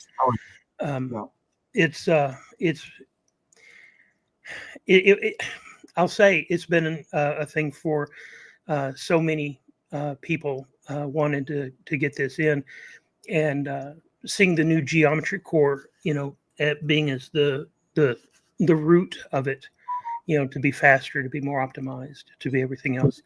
And again, an Embry on the curves. I mean, traditionally those curves are drawn. With the Embry, it's a much more automated process, but they're super smooth. So there was an image with some real beautiful tufts, a tuft of hair, I think, if you just show that, I think that's showing the embry. Not go through them. The next one, not next, the next one, that one. Look at the quality of the fur there, and that's the the embry curving is just still enabling that to be rendered really fast. And Yeah, it's, that's a 1 minute 4 second render. 1 minute, yeah. And it really is going to be a major upgrade, and obviously I think that's coming a little later, possibly in the summer, but it will be there for 26. But it's huge amounts of updates happening for that. So I'm really pleased, Juice, you showed that, because I think it's been a long time coming. I think John was saying, I think he looked back and some of it was it 15 years old or 20 years old? Yeah. It was ancient, and so he couldn't believe it himself. So when he, I think he actually giggled a little bit when he got to get rid of some of the older code, because he just knew, and having the having all that control added back in, and the root core rewrite. I mean, you can't overstate that. I mean, I think you saw a snippet of it there with the cage one, but what John's trying to do is have a system where you can see some hairs as you shape it, and then when you take your mouse off the button, it will then draw a load of hairs, right? So it's the system he's trying to do so that when you're sculpting is going to be really fast, but very much you'll get a very good idea as you're sculpting. And then take your mouse, finger off the mouse of the button, and bang, you've got a really, really good proxy before rendering. So it's a really major update, I think that. So yeah, fantastic. Agreed. Well, one last thing. I think one last thing there. Maybe 3 last. Maybe 3. Yeah. Oh wow, big screen. Yeah, actually, someone said something about how ocean tool flip fluids can be combined. I was already talking to Steve, who's working on the flip fluid side thing, that you can actually use a displacement mesh to displace particles to create a so the particles displace. Sorry, the displacing mesh will displace the particles, and you recreate the wave. Then it's a matter of us coming up with some weird magic to combine the two. Anyway, I can't remember what I'm going to show with Thor, which is really funny. But yeah, this is basically, again. Well, we can show the videos, and you can talk through if you wish. Yeah, I'll quickly show this anyway, because this is why I want to go the master plugin route with all my tools. Is you got this panel here. If I close this, it's gone, which is really irritating. I hate that. And yeah, it's a pain in the ass also for surfacing as well, or whatever. But oh crap, what do I do that for? I hung up. So yeah, I'll move that off screen. So yeah, with this, we got some new modes in there. I don't know if you can see this ball. That's basically where it's targeting the it's hard to see actually, isn't it? But it's where it's targeting the strikes. And the other thing as well, on the end there, we got I can't remember where the bloody setting is.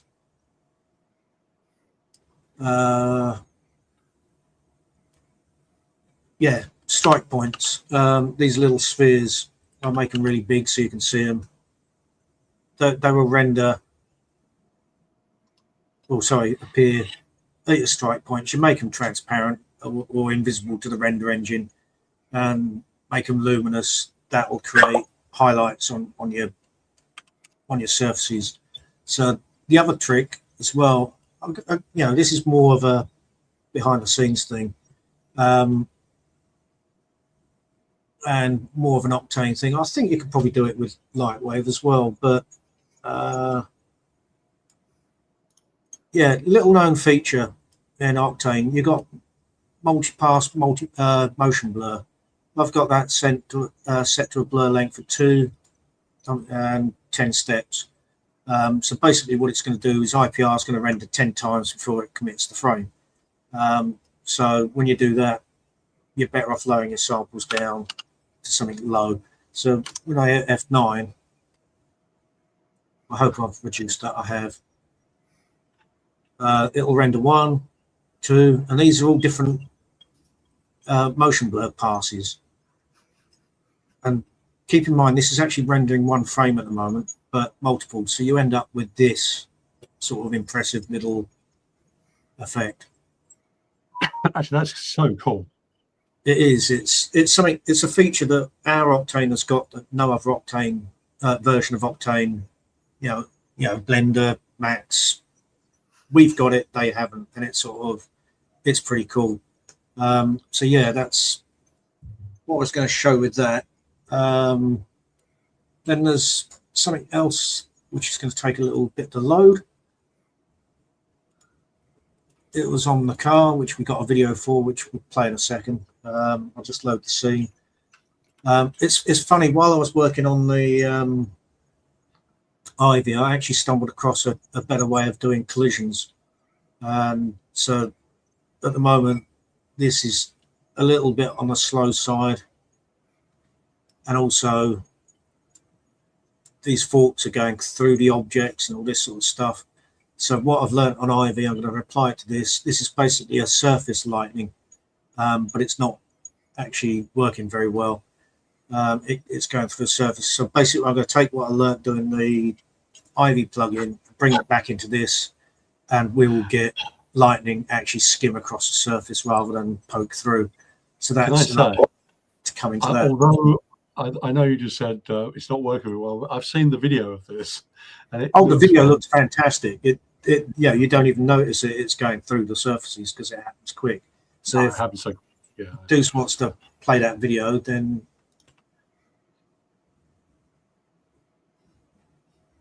the other thing which I love about it is the ability for points to stay locked to a point and then randomly move off. I love that. It's all in the interface, but to be honest with you, I haven't looked at that plugin for weeks and I've forgotten where everything is, which is why, again, I'll be coming back and redesigning that UI as a master plugin and everything will be a bit more clearer. But yeah, the other thing I want to add to that, which I can now do with, is actually to have those dots, because at the moment they just stay on the spot, but I want them to crawl across, so they're not always in the same spot. If that was random, they could all move in different directions, couldn't they? And yeah. I mean, again, it was working on. I mean, it's funny. Working on this, I thought, oh, this could be the Ivy plugin. So I started working on that, and then suddenly, figured out a better way of doing collisions, and it's sort of like, oh, hang on, that can then come back to the Lightning plugin. So yeah, they complement each other in a way. Just another chip in. Obviously, these can grow over time. The lightning strikes. Again, how Ivy came about, but you can grow them. They can be instant, so between 2 points, or they can grow between 2 points or multiple points. So it gives you maximum flexibility of how you set the lightning and the static or whatever the case may be. It's fantastic. So yeah, in fact, we showed the growing video last time. I think I forgot to upload it, so I do apologise. So doesn't get hand. Am I done? So, do we have one more video of the static? Is there one more of the multi-pass one, Juice? I was looking. I don't think I've got it uploaded. I could do. I think I did post it. Trouble is I've closed Teams because it keeps popping up on my screen. Oh, yeah, I got it. 1 second. Yeah. So this is what we're talking about the multi-pass in Octane. Gives you this very unique capability. Oh, I know why I didn't go. It's an MOV. Will it play back the MOV or not? It wants MP4. Just going to prove it.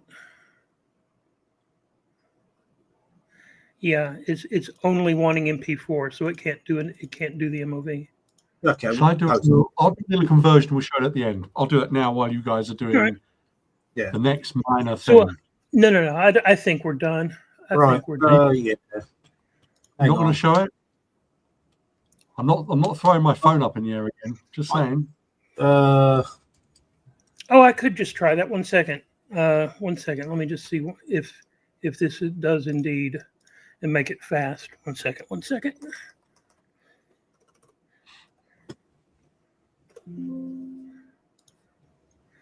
Let me give this a shot.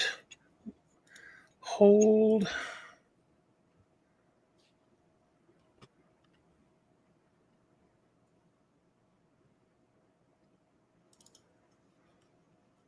Yep, that worked. Good call, Kelly. What did Kelly do? MOV and MP4 are just the same format. It's just a different. Oh, had a name. Yeah. So, nope. Ah, Hang on. 1 sec.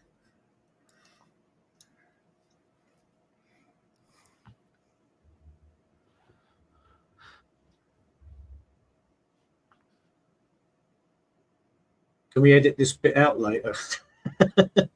Hang on. Wait. Oh. We're just uploading. There we go. We'll send this silent. there we go, guys. So that's the multi-pass in Octane, and it absolutely looks fantastic. I think I love that as an extreme option. It's so cool.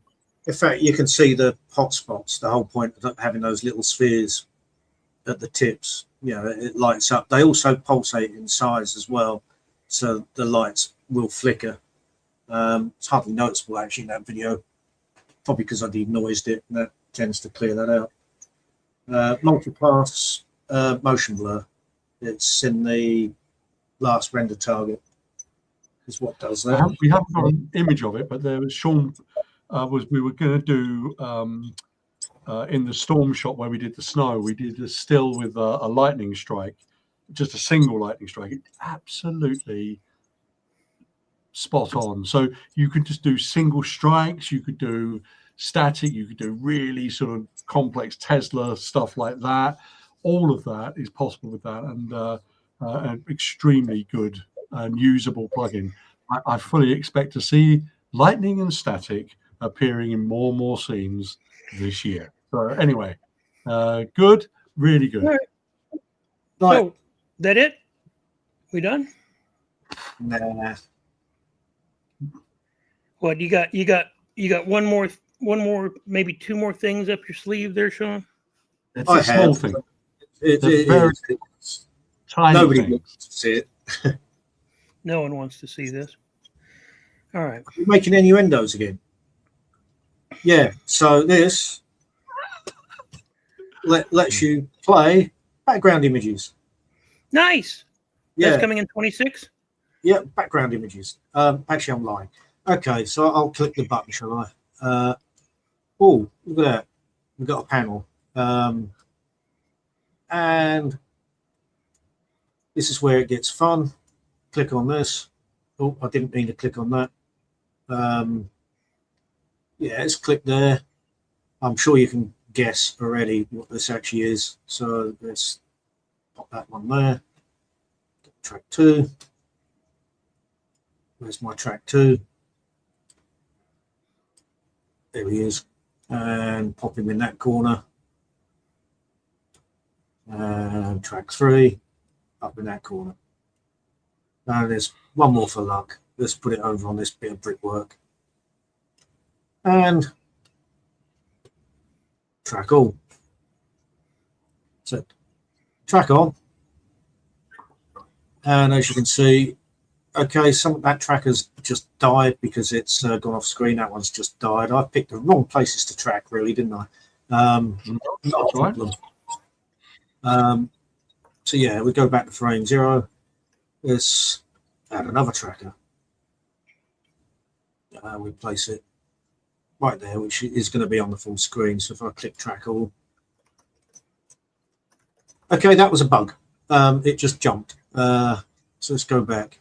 Track forward. There we go. Yeah. I forgot because some of the tracks are already tracked. Track all fails to work because they've all been tracked, but it doesn't realise track 5 hasn't. Anyway, we then create nulls from tracks. Shouldn't take too long. Bang. And I don't know whether you can see those clear enough, but there's null objects up here, here. If I click play, camera's not moving, the null objects are moving. So you can anchor them to a, like you can see this one, it's nicely tracked. And then Ben was testing this, and he was testing it with some really blurry footage, and it was still tracking quite well. So yeah, it's quite an advanced tool. And the cool thing is, it will remember your scene. So if you go back in here, reselect the sequence, existing project found, yes, and there's your track points. And you can preview them back in there as well. So yeah, it's to point out the little square window to the right of the grey box where the mouse is. That's a close-up view of that tracker. Just it's yeah. I've got space here. I'm going to be adding, because obviously you might want to zoom in a little tighter. So I'm going to add a little zoom bar down here so you can adjust that. At the moment, this is a work in progress. And that was the other thing Ben was saying as well. His laptop, it didn't fit on his screen, so there's a little adjuster up there so you can resize the UI. Hey, Sean. Yep. Real fast, show the scene editor. Hang on, I need to exit out of that. Yeah, so basically if your camera's moving, you've got trackers attached to your camera. So, obviously the camera isn't moving. So if I was to say move the camera, as you can see, those tracks will stay on point. These ones are world-based. So, if your camera's moving, they will be in the right place. But obviously, if you move your camera, it's going to break them. So, yeah, I'm still working on that side of it. When I say that side of it, these will get broken if you move your camera. These ones won't because they're attached to the camera, if that makes sense. So I think the idea that people are curious is if you put an object, deep, does it stick to the floor? They're asking about, to be honest, this one it's a 2D tracker. If you want to mask things or say for example, mask out this window, it didn't work. So obviously these trackers are going off screen. But if you want to put a poster on the wall, then I've yet to create some tools whereby you can parent an object to say that tracker and say, right, I want you to scale to another tracker somewhere else, and it will resize based on those trackers. It's basically it's faking it. If you want to track something to mask, I mean, countless times I've had to track masks. So to be honest, I'm going to find this handy as hell for some video effect shots every now and then. But we could probably go one step further. Do you think it's time to show this one? Yeah, I think it's a good time. Yeah, because I'm getting hungry. I'm going to order a pizza tonight. That's not what I expected. I broke it. Sorry. That's supposed to have been a scene. Let's hide that. We don't need to see that mesh. Oops, that one. Okay, what you're actually looking at here is a point cloud. Very ugly point cloud. That actually took about an hour to generate, which is horrifying when you think about it. But if I load the correct scene, I think it's that one. What we're actually looking at is camera tracking. So that's actually been tracked with a new tool. The point cloud is purely there for guide. So if I go back here, I can show you the plugin. It's this. And I've completely ruined that because that first scene I loaded is supposed to have been empty. So basically, when you track a scene, this is the forest. Actually, I can show you that. I'll just go back to that. So no tracking. I actually have it tracked there. It's called frame. Click auto track. Blah, blah, blah. Data already exists. So I click yes and yes. And what it'll do is it'll load that tracking data that I spent ages doing earlier. This one doesn't take actually long to track, but the camera's actually moving. You can see the point cloud, and again, there's a full color point cloud as well. So if I grab the camera, you can see the camera's got motion path. It's actually moving in that scene. And that basically means, yes, this version you can, where is it?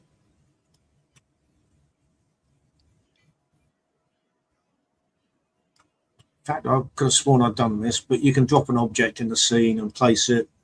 And as you can see, that's not on the ground. That's actually in front of the camera. But, let's do it properly. Make sure you set that to 0. Yeah, I was going to do that. Don't worry. So that's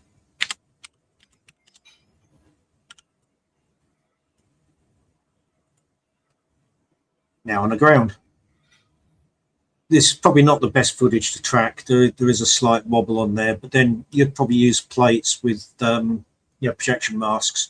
But this is what we wanted the 2D tracking for as well. There are some scenes where you might want to mask off things, and a 2D track would actually help for that.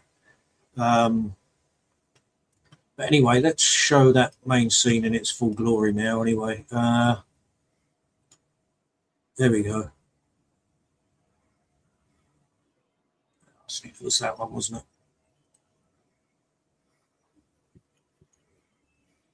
But this one was 500 frames just to track the camera on its own. Didn't actually take that long. It was actually quite quick. It's generating the point cloud that took the hour. So that is a point cloud that the camera's actually flying through.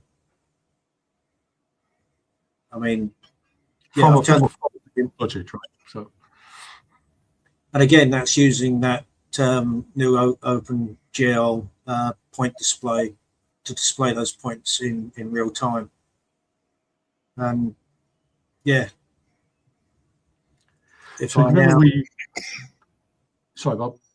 Yeah, if I now view the camera, as you can see, that they're not point splats, but they are getting there. So it's actually flying through. That's an actual true camera track. I probably picked a very, very, very, very over difficult scene to drop an object in for that. But yeah, you can see that's a very clean track, and that in itself just looks interesting. Yeah. So yeah, you could probably put a butterfly in front of that camera and have it fly through the woodland.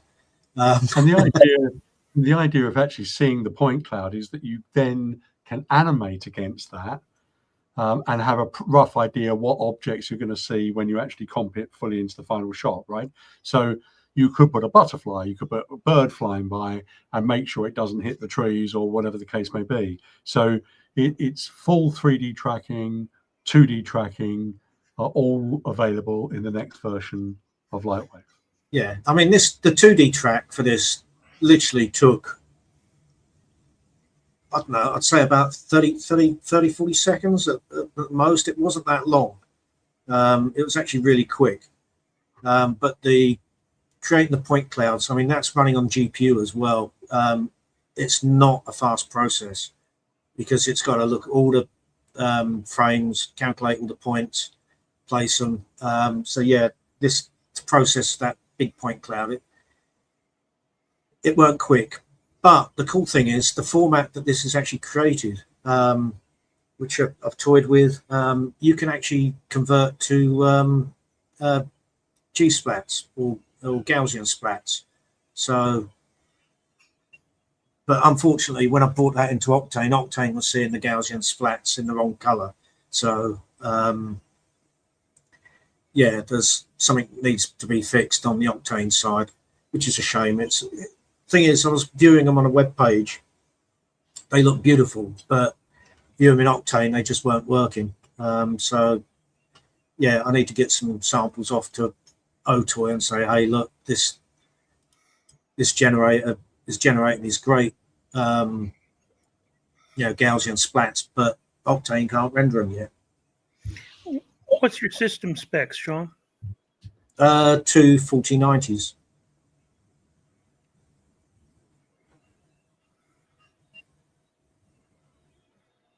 Cool. And I don't think volume fog would actually work on this because this is an OpenGL overlay. It's not an actual render. It might work, but I don't know how to use Lightwave, so volume fog.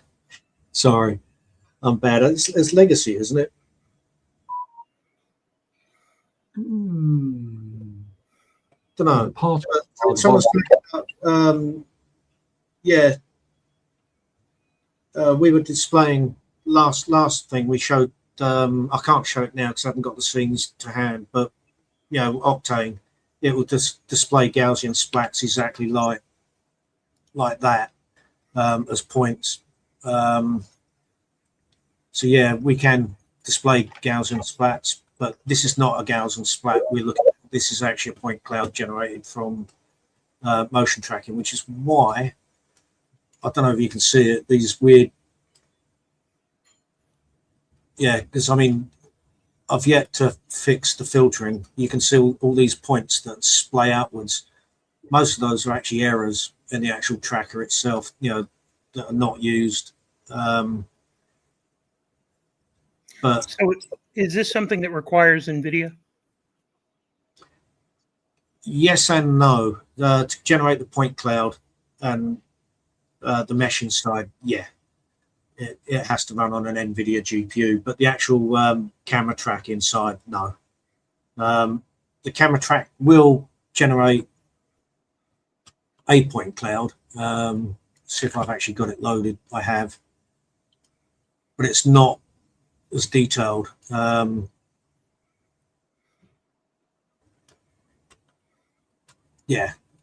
can see it's there.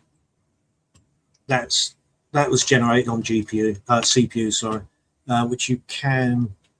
Hang on, I've got camera selected. That's fine. If I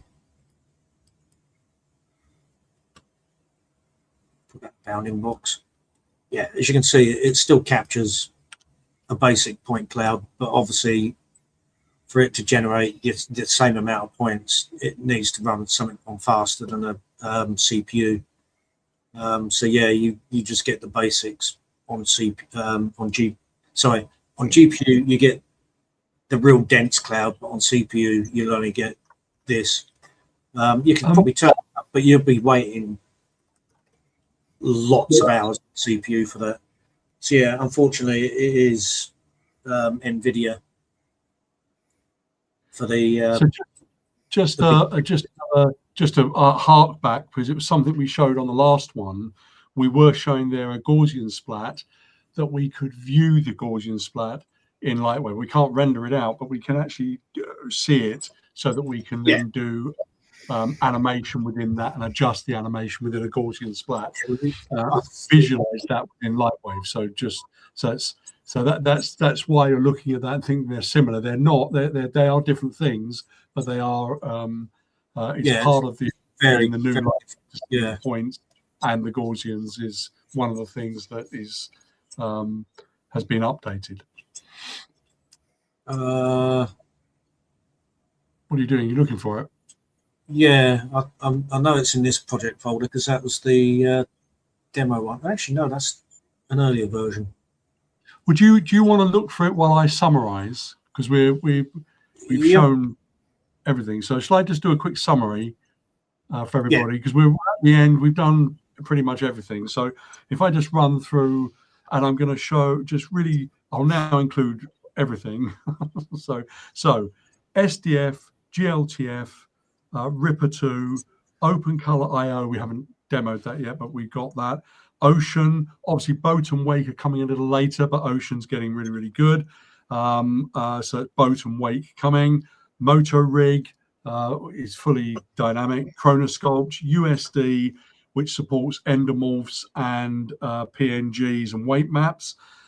True Fillet. We've got the major Octane update with loads of the new surfaces and the stuff all done. Snow, including the frustrum view, as it does on Ocean as well. We've got the Atlas UV. We've got Thor, Step It 1.5, an update.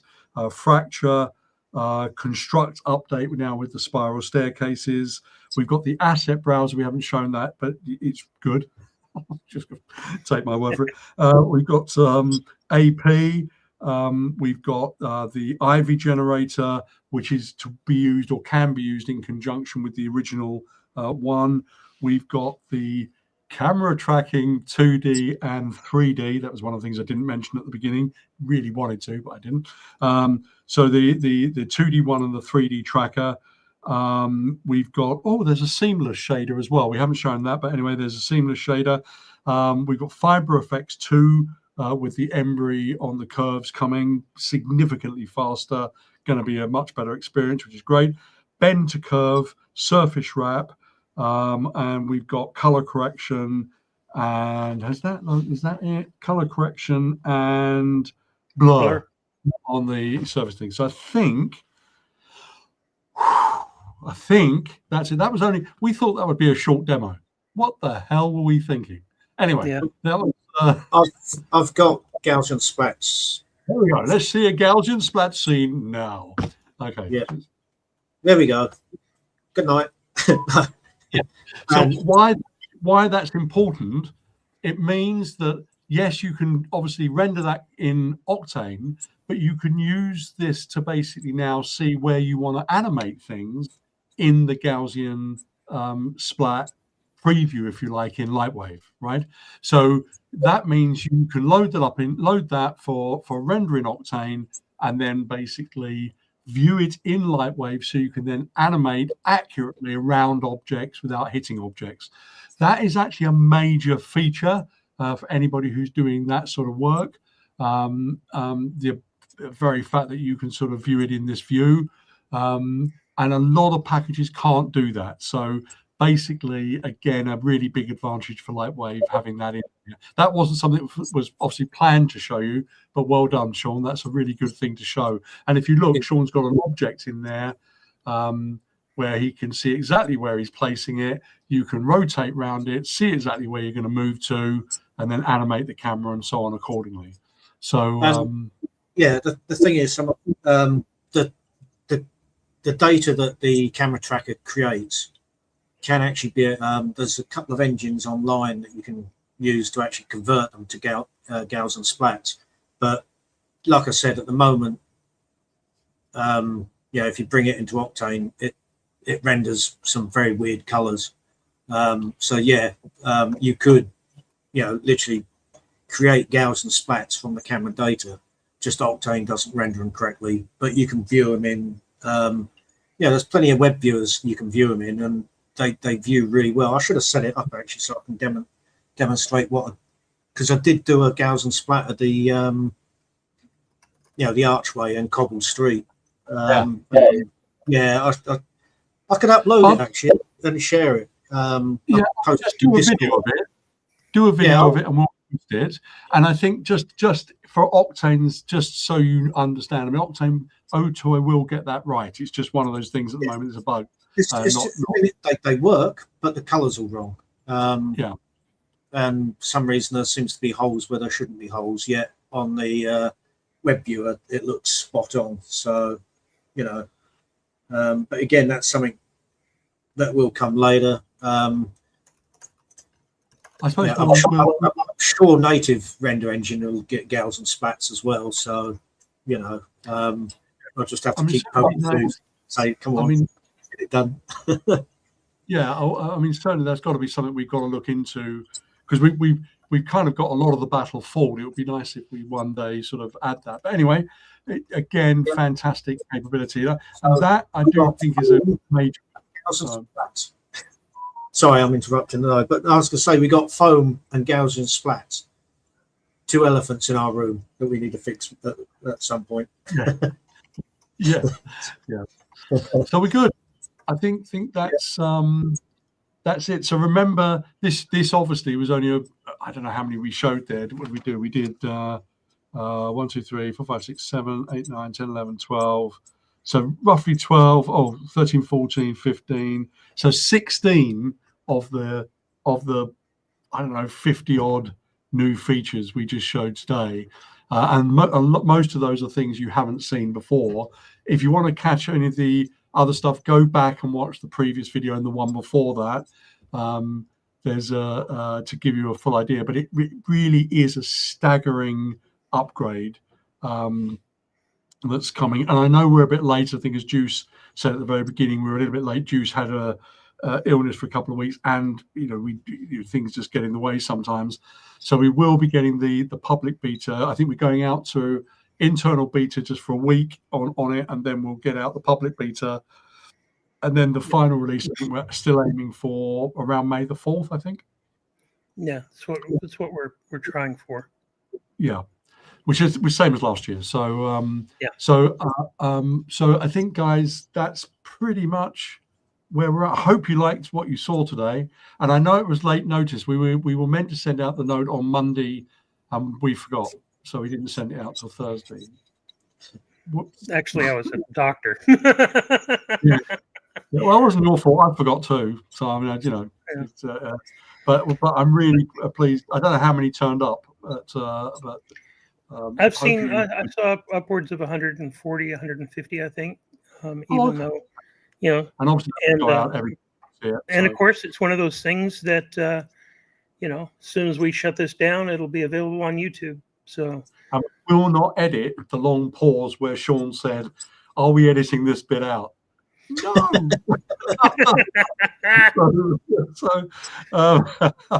No, guys, I really hope you like it, and really hope you agree. But it's an amazing update, and some amazing things in there. And I mean, my gut feel there's probably going to be a few more things added. But so anyway, happy Saturday. Yeah. Saturday is it's happy. Have a really good evening, guys. Big hug, and hopefully we'll have the public beta out in relatively soon. So good. Great to see you all. Yes. Thanks, guys. Thanks, guys. Bye, guys. Bye.